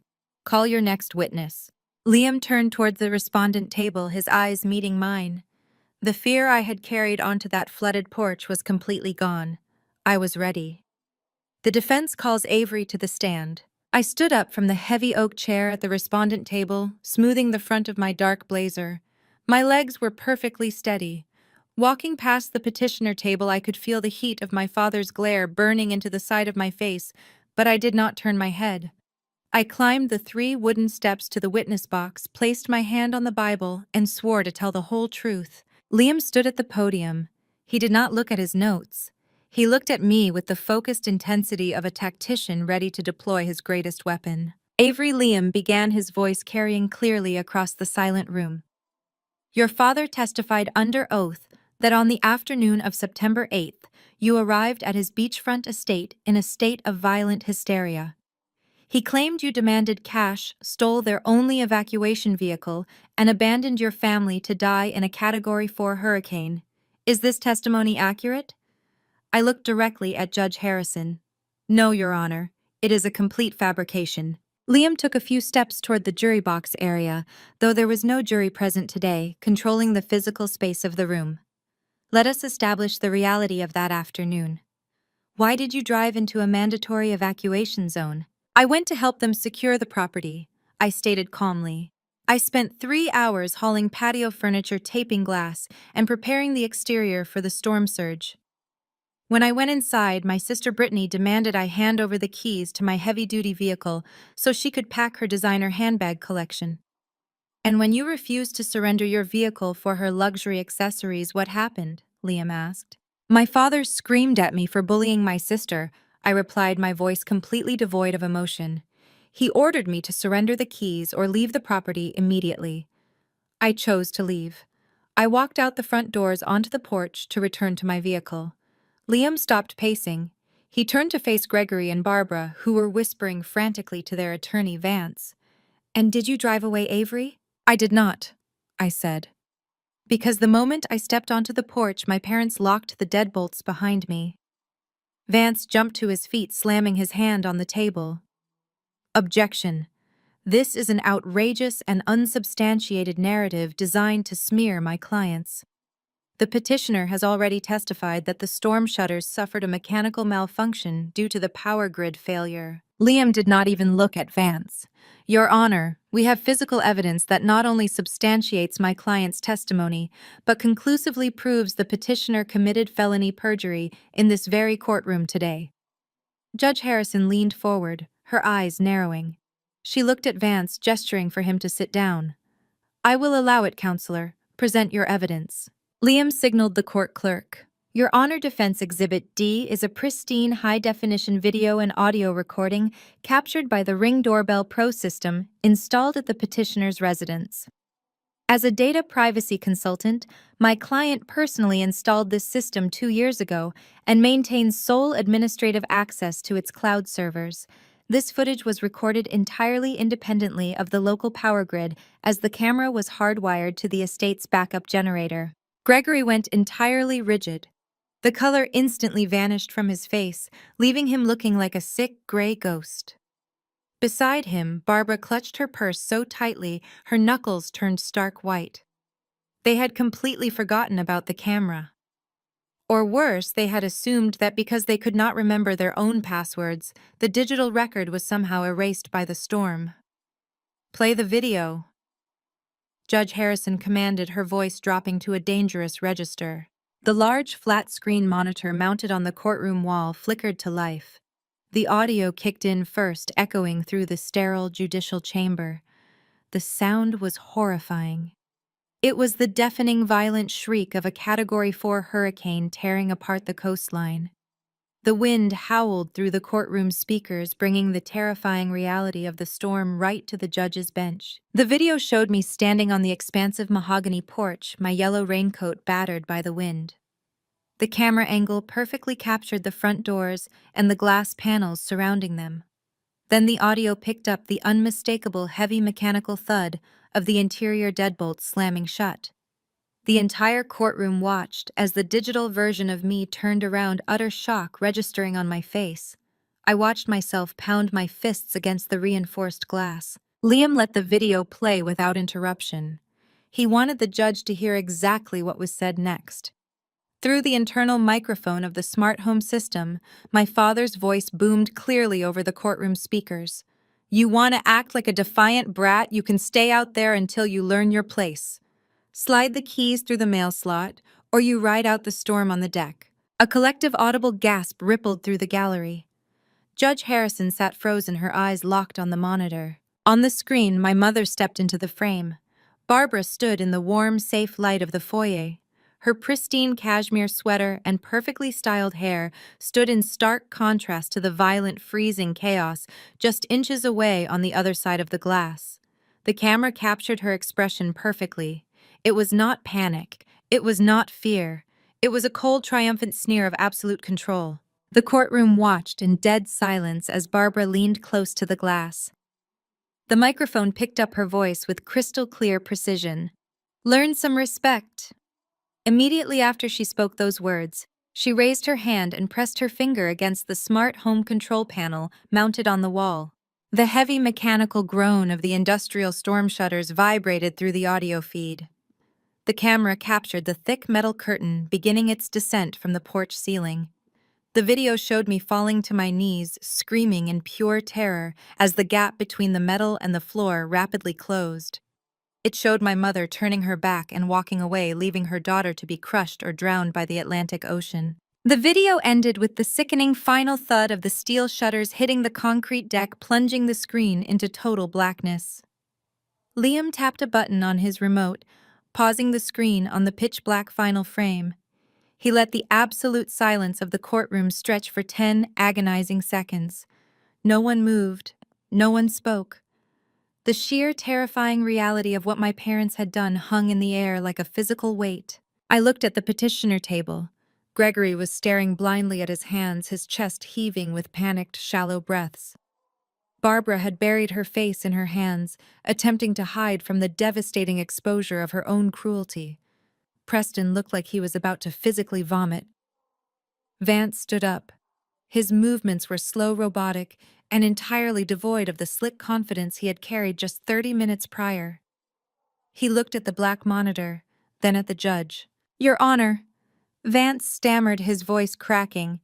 I need a brief recess to confer with my clients. "Sit down!" Mr. Vance, Judge Harrison snapped. Her voice cracked like a whip echoing off the wood-paneled walls. The sheer fury radiating from the bench was palpable. She glared down at my parents with an expression of pure, unadulterated disgust. "Mr. Sterling," the judge said, directing her wrath entirely at my father, "you sat in my courtroom, placed your hand on a Bible, and swore under penalty of perjury that your daughter stole your vehicle and abandoned you to die. You swore she was a predatory, unstable danger to your mother. Yet I just watched you and your wife intentionally lock your own child outside in a catastrophic, deadly weather event over a dispute regarding car keys and designer handbags." Gregory opened his mouth to speak, but no words came out. He raised his hands in a weak defensive gesture, completely stripped of his arrogant superiority. "Do not speak," Judge Harrison commanded, cutting him off before he could even try to formulate an excuse. "You have weaponized this court. You have submitted fraudulent testimony to secure a conservatorship over your mother, painting yourself as a loving protector. This video demonstrates a level of depravity and malicious endangerment that borders on attempted manslaughter." Liam stepped back to the podium. He did not let the momentum die. He knew that destroying their victim facade was only the first half of the execution. The emotional devastation was complete, but the financial annihilation was next. "Your Honor," Liam said, his voice ringing with lethal authority, "the petitioner's cruelty toward his daughter is deeply disturbing, but it is only the symptom of a much larger, far more dangerous disease." Gregory Sterling did not file this emergency conservatorship petition because he was worried about Constance's health. He filed this petition because 3 days ago Constance discovered his secret, and she froze the bank accounts he was using to fund his lifestyle. Vance tried to object again, but his heart was clearly not in it. "Objection, Your Honor. This is wildly outside the scope of the original petition." Overruled, Judge Harrison said instantly, her eyes fixed on Liam. "Counsel, what secret are you referring to?" Liam reached into his briefcase and withdrew the massive 500-page binder of forensic financial audits. He held it up for the entire courtroom to see. The thick spine of the binder represented 5 years of painstaking, undeniable digital tracking. "Your Honor," the defense submits into evidence, Exhibit E. Liam announced, his dark eyes locking onto my golden child brother Preston, who was now trembling visibly at the petitioner table. This binder contains certified bank records, offshore routing data, and encrypted digital authorization logs. It proves that for the past 5 years, Gregory Sterling and his son Preston Sterling have been operating a highly sophisticated international money laundering ring. A fresh wave of shocked murmurs swept through the gallery. Even the bailiffs looked stunned. "They did not just embezzle money," Liam continued, his voice echoing with absolute uncompromising justice. "They systematically siphoned over $12 million directly from Constance Sterling's Pediatric Oncology Foundation. They stole money meant for dying children, routed it through shell companies in the Cayman Islands, and used it to purchase luxury yachts, sports cars, and the very beachfront mansion that the hurricane just destroyed." Liam walked toward the judge's bench and handed the massive binder to the court clerk. "They filed this fraudulent conservatorship to declare Constance mentally incompetent so they could seize total control of the estate and bury their financial crimes forever," Liam concluded, turning to face my completely ruined family. "But they failed. They left my client in the storm, assuming she would wash away. Instead, she brought the hurricane right into this courtroom. I sat in the witness box, looking down at the people who had terrorized me for 33 years. The illusion of their power was dead. The facade of their perfect family was shattered into a million unrecoverable pieces. They had tried to bury me, but they had dug their own graves." The courtroom was silent, save for the hum of the air conditioning and the rapid, panicked breathing of Gregory Sterling. My father stared blankly at the massive 500-page binder Liam had just handed to the court clerk. The binder was not a prop. It was a loaded weapon, packed with irrefutable, deeply researched financial data, and its target was the very foundation of my family's fraudulent wealth. Judge Harrison adjusted her glasses, peering down at the thick document now resting on her bench. "Counsel," she said, her voice taut with controlled anger, Are you prepared to walk this court through the specific allegations contained in Exhibit E? Because what you have just suggested constitutes a massive, systemic, and highly criminal enterprise. I am entirely prepared, Your Honor, Liam replied, stepping away from the podium and moving toward the center of the courtroom floor. He projected the first financial summary onto the large monitor, replacing the paused, horrific image of the Ring doorbell video. The new image was a stark black and white spreadsheet detailing the cash flow of the Pediatric Oncology Foundation over the past 5 years. Your Honor, Liam began, his tone surgical and devastatingly clear. The petitioner, Gregory Sterling, has served as a primary trustee for Constance Sterling's charitable foundations since 2018. During that time, he utilized a fictitious vendor, a shell company registered in the Cayman Islands, under the name Apex Global Consulting, to systematically siphon funds intended for pediatric cancer research. Vance scrambled to his feet again, his face slick with sweat. He was a high-priced attorney, but he was drowning. Objection, Your Honor. This is an ambush. We have had no time to review these documents. They are entirely unverified. They are certified bank records, Mr. Vance. Judge Harrison snapped, her patience completely exhausted. Objection overruled. Proceed, counsel. Liam tapped a button on his remote, highlighting a series of massive withdrawals. Between 2019 and the present day, Gregory Sterling authorized 142 separate wire transfers from the Foundation's primary operating accounts to the Apex Shell Corporation. The average transfer was $80,000. However, the largest transfer occurred just 18 months ago. Liam switched the slide. The new image showed a single massive wire transfer. On March 4th of last year, Gregory Sterling authorized a $2 million disbursement to Apex Global Consulting under the guise of an international research grant. Liam turned and pointed directly at my father. That $2 million transfer matches down to the exact cent the deposit Gregory Sterling made 3 days later to a high-end luxury contractor in South Carolina. He used money meant to save dying children to build a custom glass-enclosed entertainment wing on his beachfront mansion, the very same wing that was destroyed by the hurricane. The gallery erupted in gasps. The sheer grotesque cruelty of the embezzlement was staggering.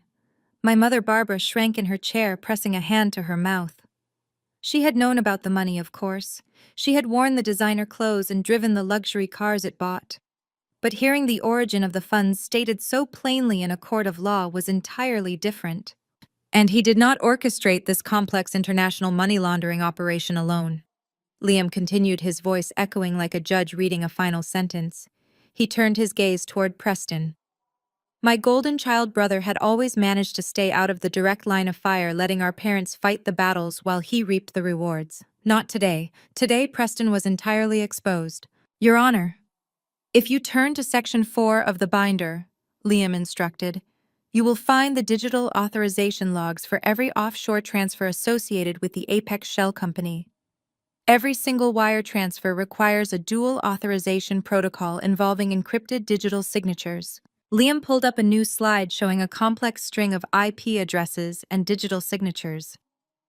These IP addresses trace directly back to a luxury condominium in downtown Boston. A condominium owned and occupied by the petitioner's son, Preston Sterling. Preston Sterling designed the corporate structure of the Apex Shell Company, managed the Cayman Islands routing protocols, and personally authorized every fraudulent disbursement. Preston looked like he was going to vomit. He gripped the edge of the petitioner table, his knuckles bone white. He was a coward, and the reality of his criminal exposure was completely paralyzing him. Your Honor, Liam concluded, returning to the podium, Gregory and Preston Sterling filed this emergency conservatorship petition to permanently silence Constance Sterling. They knew the audit window for the foundation was approaching, and they needed total undisputed control of the estate to bury their $12 million embezzlement ring. They attempted to weaponize this court, and they attempted to destroy my client's reputation to achieve that goal. Judge Harrison stared at the petitioner table. The silence that followed Liam's presentation was heavier than the hurricane. The judge picked up her pen, made a single sharp notation in her ledger, and then looked down at Gregory. Mr. Sterling, Judge Harrison said, her voice shaking with barely contained fury, In my 20 years on the bench, I have dealt with greedy heirs. I have dealt with entitled children fighting over inheritances. But the level of malicious, coordinated, and thoroughly documented financial elder abuse and fraud presented here today is staggering. She turned her gaze to Vance, who looked physically ill. Mr. Vance, I strongly suggest you advise your clients to retain highly specialized criminal defense counsel immediately. Judge Harrison slammed her gavel down with a sharp, echoing crack. The petition for conservatorship is denied with prejudice.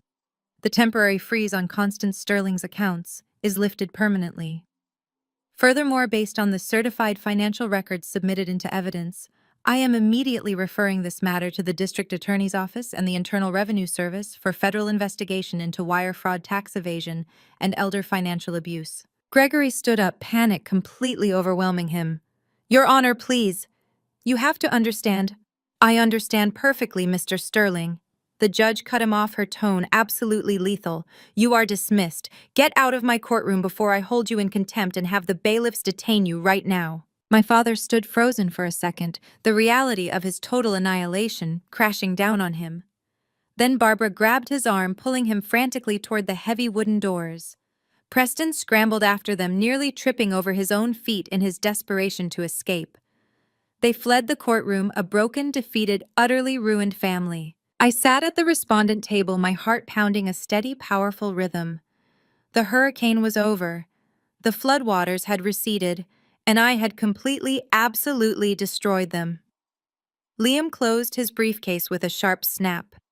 He looked at me, a rare, genuine smile breaking through his professional demeanor.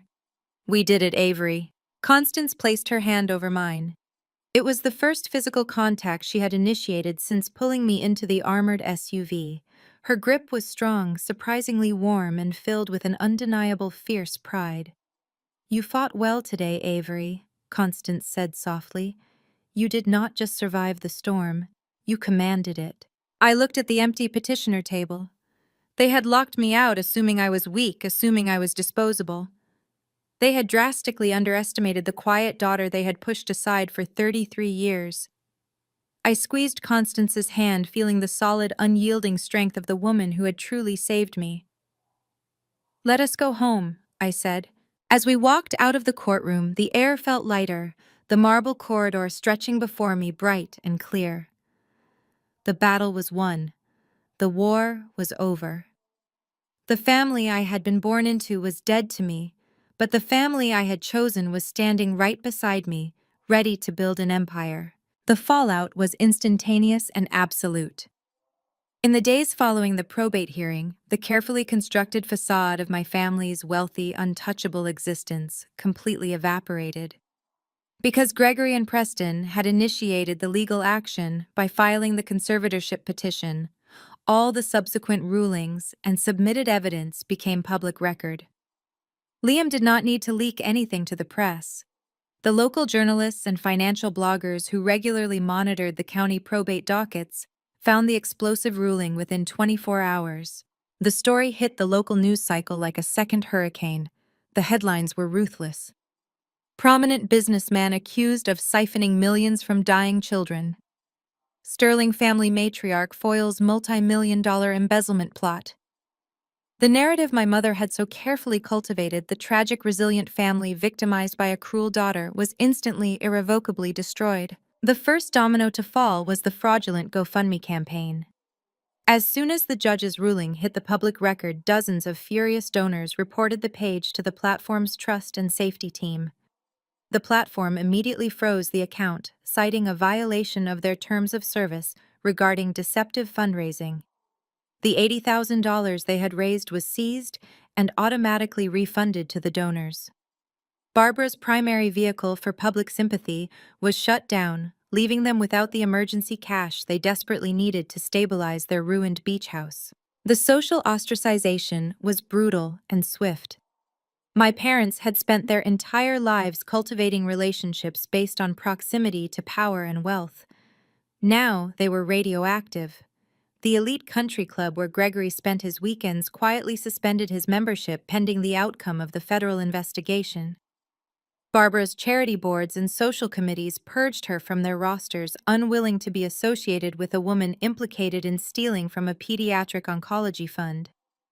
They were effectively exiled from the only community they cared about. But the most spectacular collapse belonged to my sister Brittany.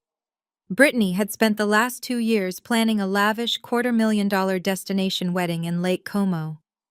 She was engaged to a junior partner at a prestigious investment firm, a man whose family pedigree matched the wealthy image the Sterlings projected. Her entire identity was wrapped up in being the beautiful, wealthy heiress preparing to marry into another powerful dynasty. The moment the court documents became public, exposing that the Sterling family wealth was a mirage built on embezzled charity funds, Brittany's fiancé panicked. His firm's compliance department flagged the association with Gregory's impending federal fraud case as a catastrophic reputational risk. The fiancé's family, terrified of being linked to the scandal, demanded he sever ties immediately. Brittany was publicly dumped less than 48 hours after the probate hearing. The fiancé's family canceled the wedding venue, rescinded all the vendor deposits, and legally demanded the return of the 6-carat engagement ring. Brittany, who had mocked me for driving a practical truck and had demanded I surrender it to save her handbags, was now left with no car, no fiancé, and a reputation so thoroughly tainted that her high society friends stopped returning her calls. While Brittany faced complete social ruin, Gregory and Preston faced the terrifying reality of the federal justice system. Judge Harrison had kept her promise. The certified financial records proving the massive embezzlement scheme were handed directly over to the district attorney and the regional office of the Internal Revenue Service. The response was swift and overwhelming. Federal agents executed search warrants on Gregory's temporary office space and Preston's luxury condominium in Boston. They seized hard drives, banking records, and encrypted communication devices, securing the digital trail Preston had so arrogantly assumed was hidden. Within a week of the probate hearing, the United States Attorney's Office announced grand jury indictments against both Gregory and Preston Sterling.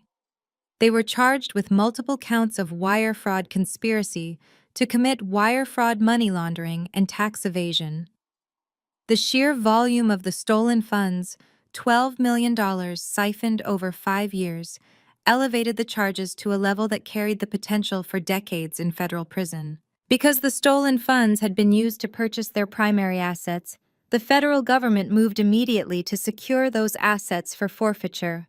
They slapped liens on Preston's condominium and initiated seizure proceedings on Gregory's custom yacht.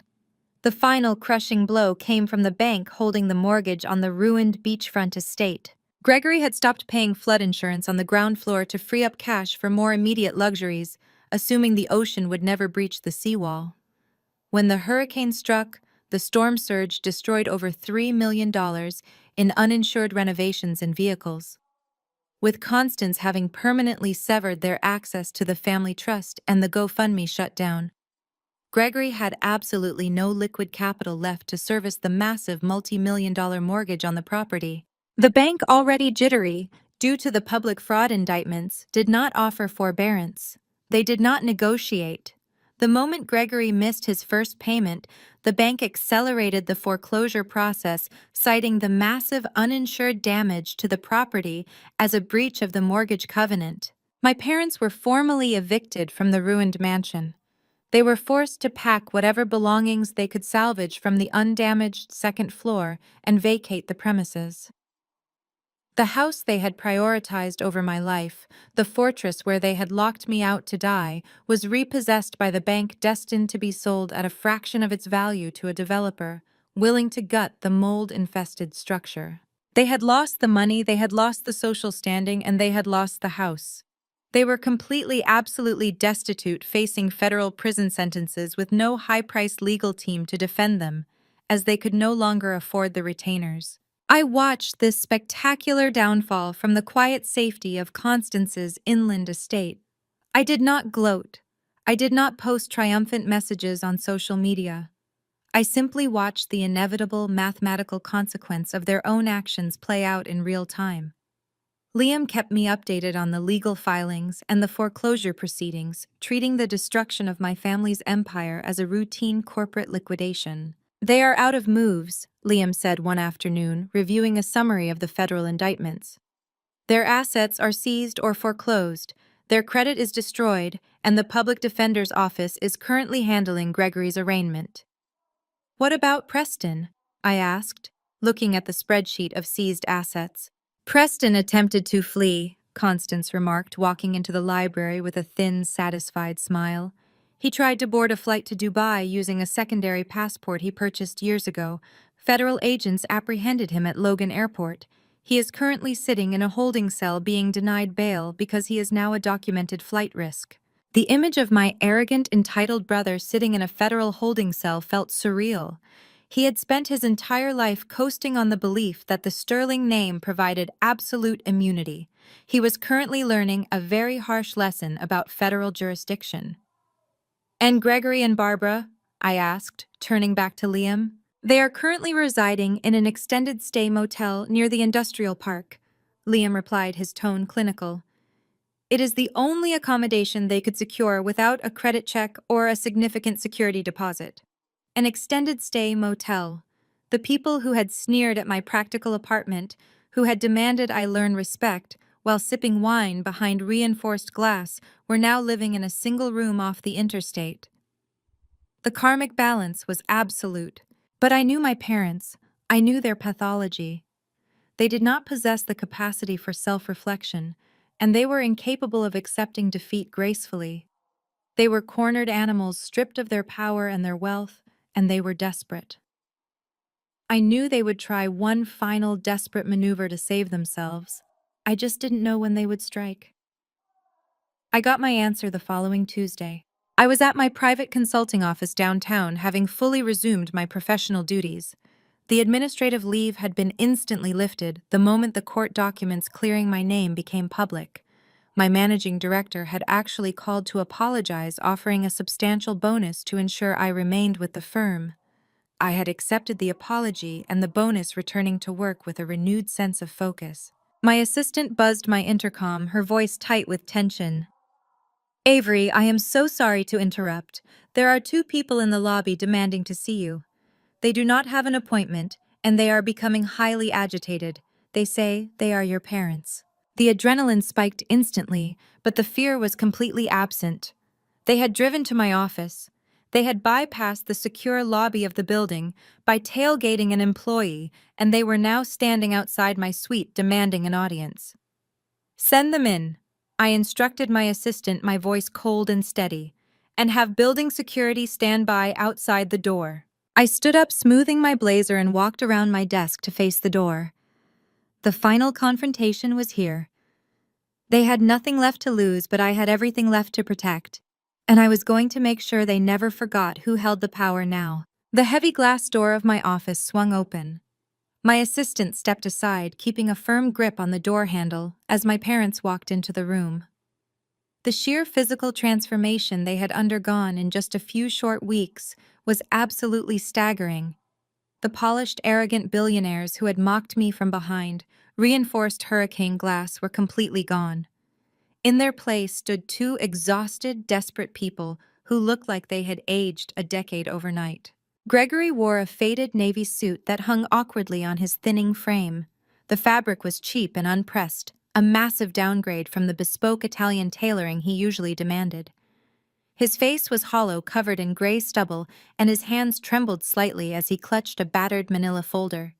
Barbara looked even worse. The woman who used to spend thousands of dollars a month on premium skincare and salon appointments now had visible gray roots showing in her unkempt hair. She wore a shapeless brown sweater over plain black slacks.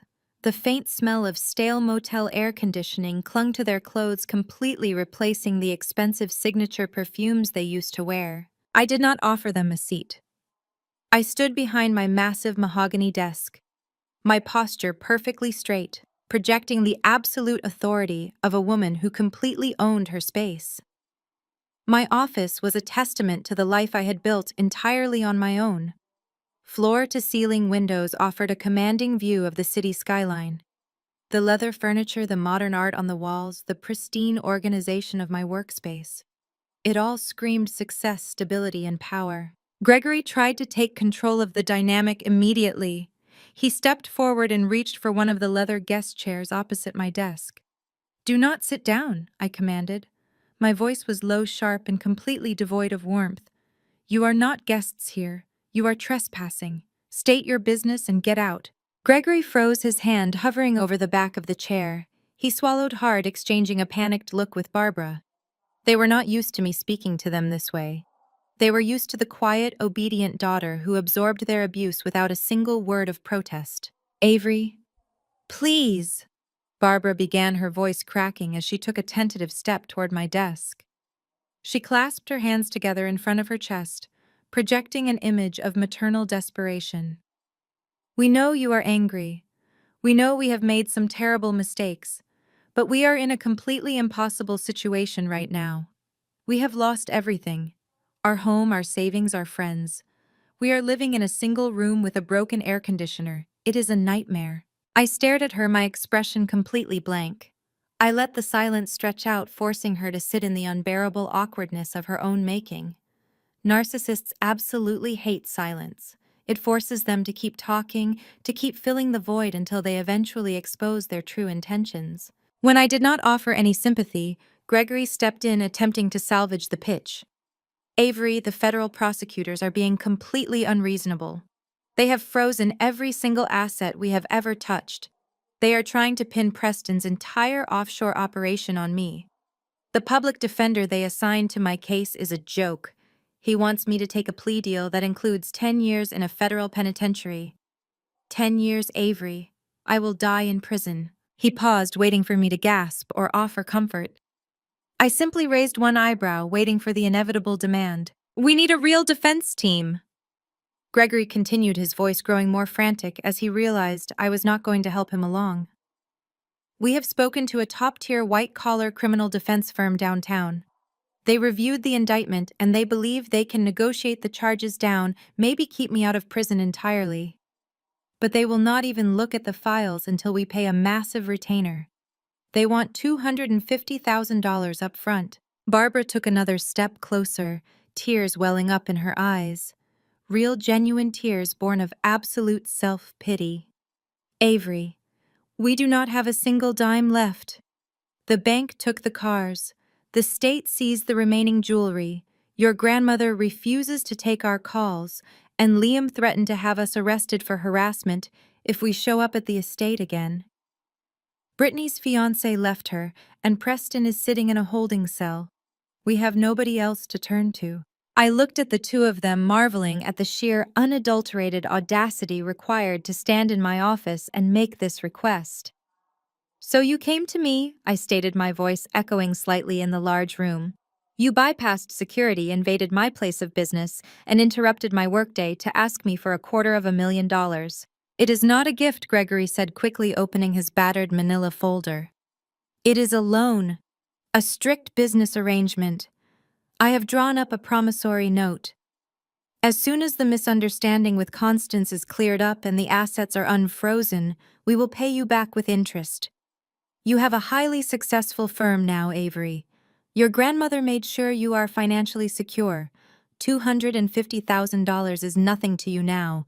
It is a drop in the bucket." Barbara reached out, placing her trembling hands on the edge of my desk.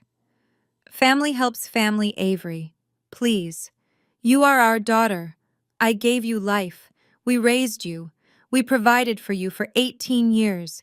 You cannot just abandon us when we are facing the total destruction of our lives.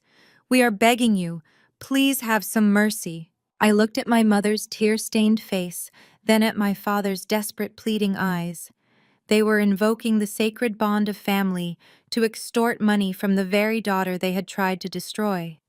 It was the ultimate display of toxic entitlement. I slowly pulled out my chair and sat down. I opened the top drawer of my desk and retrieved a single crisp sheet of high-quality printer paper. I placed it face down on the desk, resting my fingertips on the smooth surface. "Family helps family," I repeated softly, testing the words on my tongue. "You want mercy. You want $250,000 to save yourselves from the consequences of stealing from dying children." Gregory nodded enthusiastically, completely missing the dangerous tone in my voice. "Yes, Exactly. We just need this one loan to get our lives back on track. We can be a real family again. I flipped the piece of paper over and slid it across the polished mahogany desk. It came to a stop right in front of Barbara's hands. Barbara looked down. The color instantly drained from her face. She let out a sharp, choked gasp and took a massive step backward, as if the paper had physically burned her. Gregory leaned over to look at it, his jaw dropping open in sheer horror. It was a full-color, high-resolution printed screenshot. The image clearly displayed the viral Facebook post my mother had published the day after the hurricane. It showed the fraudulent GoFundMe campaign they had launched to steal money from our community. Every single venomous lie they had typed about me was highlighted in bright yellow marker. I kept my eyes locked on Barbara as I recited her own words back to her from memory. In a fit of inexplicable rage, she demanded we hand over our cash and valuables. When we refused, she stole our only viable evacuation vehicle and drove away right as the storm hit. She left her own sister, her father, and me stranded with no way to escape the rising water. I leaned forward, planting my elbows on the desk. "You posted that for the entire world to see," I said, my voice dropping to a terrifying, lethal whisper. "You actively attempted to destroy my career. You attempted to destroy my reputation. You framed me for grand theft auto and elder abuse. You filed a fraudulent conservatorship petition to have me investigated as a criminal predator. And you did all of that 3 days after you manually locked the deadbolts on your front door and left me to drown in a Category 4 hurricane." "Avery, please," Barbara sobbed, covering her face with her hands. "We were desperate. We were panicked. We did not know what we were doing."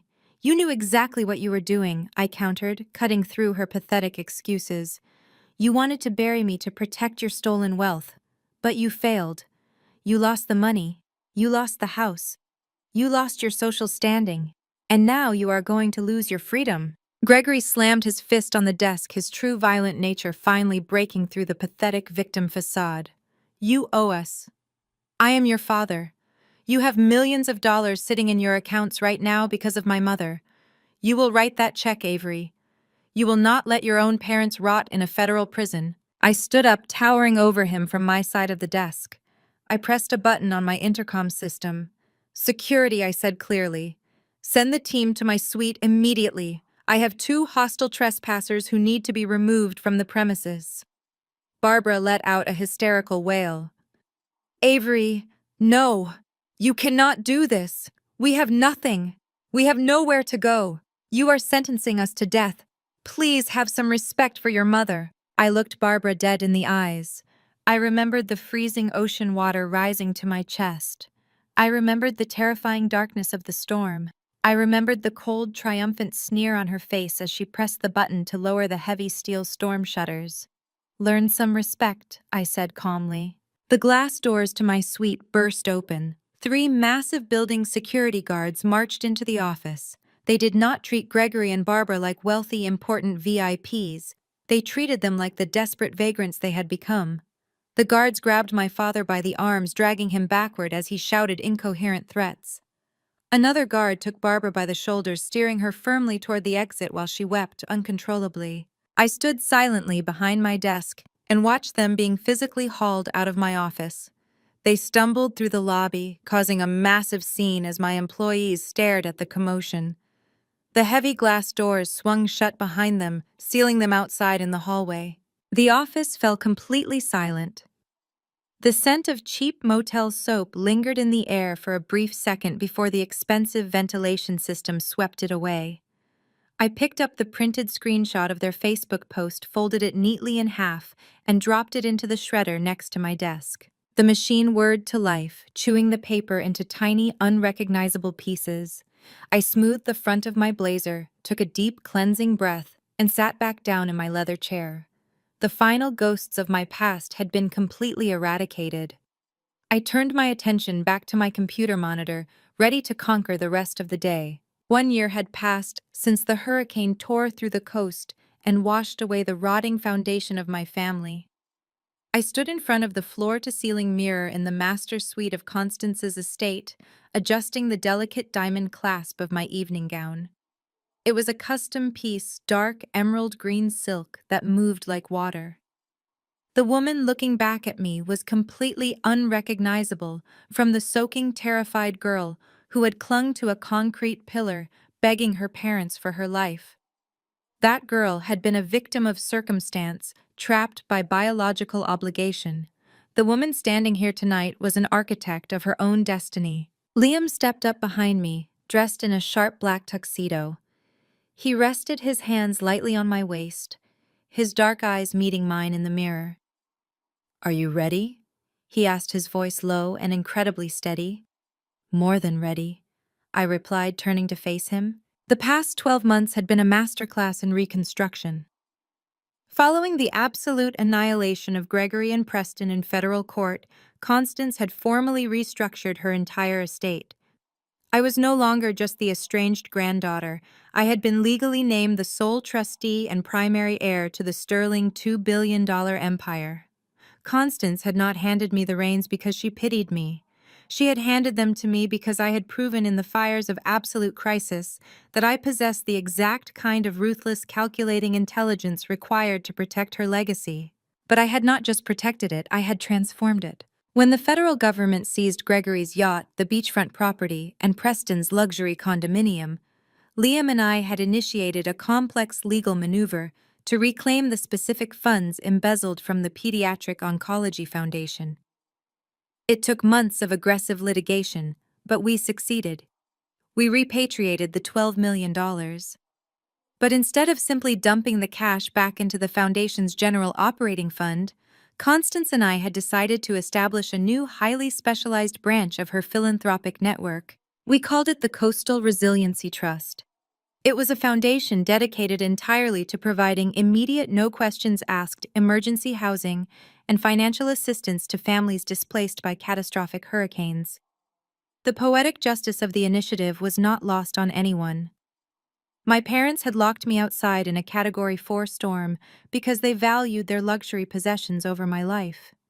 Now the very money they had stolen to fund their arrogant lifestyle was actively building safe, fortified shelters for people who had lost everything to the ocean. Tonight was the inaugural gala for the Coastal Resiliency Trust. We were hosting it right here at Constance's inland estate. The sprawling grounds had been transformed into an elegant, breathtaking venue. Massive white tents glowed with warm golden light against the darkening evening sky. A string quartet played softly in the background, and the air smelled of expensive catering and fresh orchids. I took Liam's arm and we walked down the grand mahogany staircase together. The transition from brilliant legal counsel to romantic partner had happened naturally, an inevitable evolution born of late nights auditing shell companies and long strategy sessions in the library. Liam was the first person in my life who did not view my intelligence or my boundaries as an inconvenience. He saw my strength and he matched it perfectly. As we stepped out onto the main terrace, a quiet hum of conversation washed over us. The guest list was meticulously curated. There were no fake socialites, no toxic relatives, and no fair-weather friends who had participated in my mother's viral smear campaign. The people gathered here tonight were genuine allies. The philanthropic leaders who actually did the work, the federal prosecutors who had helped secure the convictions, and the fiercely loyal circle of chosen friends I had built in my life before the hurricane. I spotted Constance holding court near the center of the terrace. At 83, she remained an absolute force of nature. She wore a stunning silver gown, a glass of champagne in hand, holding a group of high-profile donors in rapt attention. When she saw me approaching, she excused herself and walked over. "You look magnificent, Avery," Constance said, her sharp blue eyes shining with genuine pride. "The setup is flawless. The initial donation pledges are already exceeding our projections." "Thank you, Constance," I replied, squeezing her hand. "We built something good out of the wreckage." "We built exactly what was necessary," Constance corrected gently. "You excised a cancer from this family, Avery. Do not ever underestimate the magnitude of what you accomplished."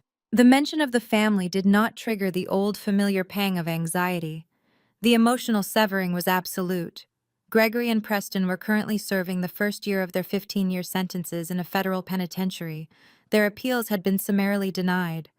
Barbara, having narrowly avoided federal charges by testifying against her own husband and son in a desperate plea deal, was living in a subsidized apartment on the outskirts of the city, working as a receptionist at a low-rent dental clinic. Brittany, entirely stripped of her trust fund, and her wealthy fiancé had moved out of state, desperately trying to reinvent herself away from the scandal that permanently stained the Sterling name. They had tried to destroy me to protect their perfect wealthy facade. Now they were entirely erased from the narrative of success and power they had so ruthlessly worshipped. I excused myself from Constance and Liam, grabbing a glass of champagne from a passing server, and walked to the edge of the terrace. The estate sat on the highest elevation in the county. From this vantage point, I could see the distant dark line of the ocean horizon. It looked calm tonight, peaceful under the scattered stars. I thought about the terrifying roar of the wind on that flooded porch. I thought about the freezing water rising to my chest and the terrifying realization that the people who were supposed to protect me had intentionally locked me out to die. The trauma of that night had fundamentally changed me, but it had not broken me. It had stripped away every last illusion I held about conditional love and familial obligation. It had forced me to rely entirely on my own grit, my own intelligence, and my own absolute refusal to be a victim. I had walked onto that porch as a quiet, accommodating daughter who was constantly trying to earn a place at a table that was actively rigged against her. I walked off that porch as a woman who realized she didn't need a seat at their table because she was entirely capable of building her own empire. Liam stepped up beside me, breaking my reverie. He didn't say anything immediately. He just stood there looking out at the same dark ocean, his presence a steady, solid anchor. "They asked about you today," Liam said quietly, his gaze fixed on the horizon. I turned my head slightly, immediately knowing who he meant. "The prison sent the notification." "Yes," Liam confirmed. "Gregory filed a formal request for visitation. He wants you to come see him." He cited family reconciliation on the administrative form. I let out a soft, sharp laugh. The absolute staggering audacity of the man. He was sitting in a federal cell because he had stolen millions from dying children, and he still believed he could summon me with a piece of paperwork. He still believed the word family held some kind of mystical power over me. "Did you deny the request?" I asked. "I filed the denial 30 seconds after the notification hit my inbox," Liam replied, turning to look at me. "I informed the warden that any further communication attempts from inmate Sterling to you or Constance would be treated as targeted harassment, and we would pursue administrative segregation." "Good," I said, taking a sip of my champagne. The liquid was cold, crisp, and perfect. "Do you ever wonder what he wanted to say?" Liam asked, his tone devoid of judgment, just genuine curiosity. I looked back out at the ocean. I didn't need to wonder. I knew exactly what Gregory wanted. He wanted money for the commissary. He wanted me to hire an appellate lawyer. He wanted to manipulate my sense of obligation to pull some invisible string and force me back into the role of the dutiful, obedient scapegoat. He wanted to pretend that the steel shutters had never fallen. "No," I answered, my voice carrying the absolute certainty of a woman who had completely reclaimed her power. "I don't wonder at all. Because whatever it is, it's irrelevant. The man who locked me out in the storm no longer exists in my reality. I am only interested in the people who build shelters." I turned away from the dark horizon, turning my back on the ocean and the ghosts of my past. I looked at the brilliantly lit tents, the elegant crowd of chosen friends, and the fierce, brilliant grandmother who had seen my true worth when my own parents had discarded me. I looked at the man standing beside me, the brilliant tactician who had helped me burn the old empire to the ground so we could build something better. "Come on," I said, linking my arm through Liam's. "It is time for my speech." We walked back into the light, stepping smoothly into the vibrant, powerful future we had forged entirely on our own terms. The storm had tried to wash me away. Instead, it had cleared the path for my reign. I am so glad to share this story with you. Life often tests us in ways we never expect. The people who are supposed to protect us can sometimes be the ones who hurt us the most. As my story shows, true security doesn't always come from biological family. It comes from recognizing your own worth and setting boundaries to protect it. In every situation, from being excluded to being abandoned, I learned that my value wasn't defined by their actions but by my resilience. It's crucial to trust your instincts and not be afraid to create distance from toxic environments. Healing is a journey, and part of that journey is learning to surround yourself with people who genuinely care and support you. Always remember that you have the power to redefine your own story. Let the challenges you face be the foundation upon which you build a stronger, more authentic life. If my journey has resonated with you, I would love to hear your thoughts. Have you ever had to step away from family expectations to find your true self? Please share your story in the comments below, and don't forget to like and subscribe for more stories of resilience and empowerment.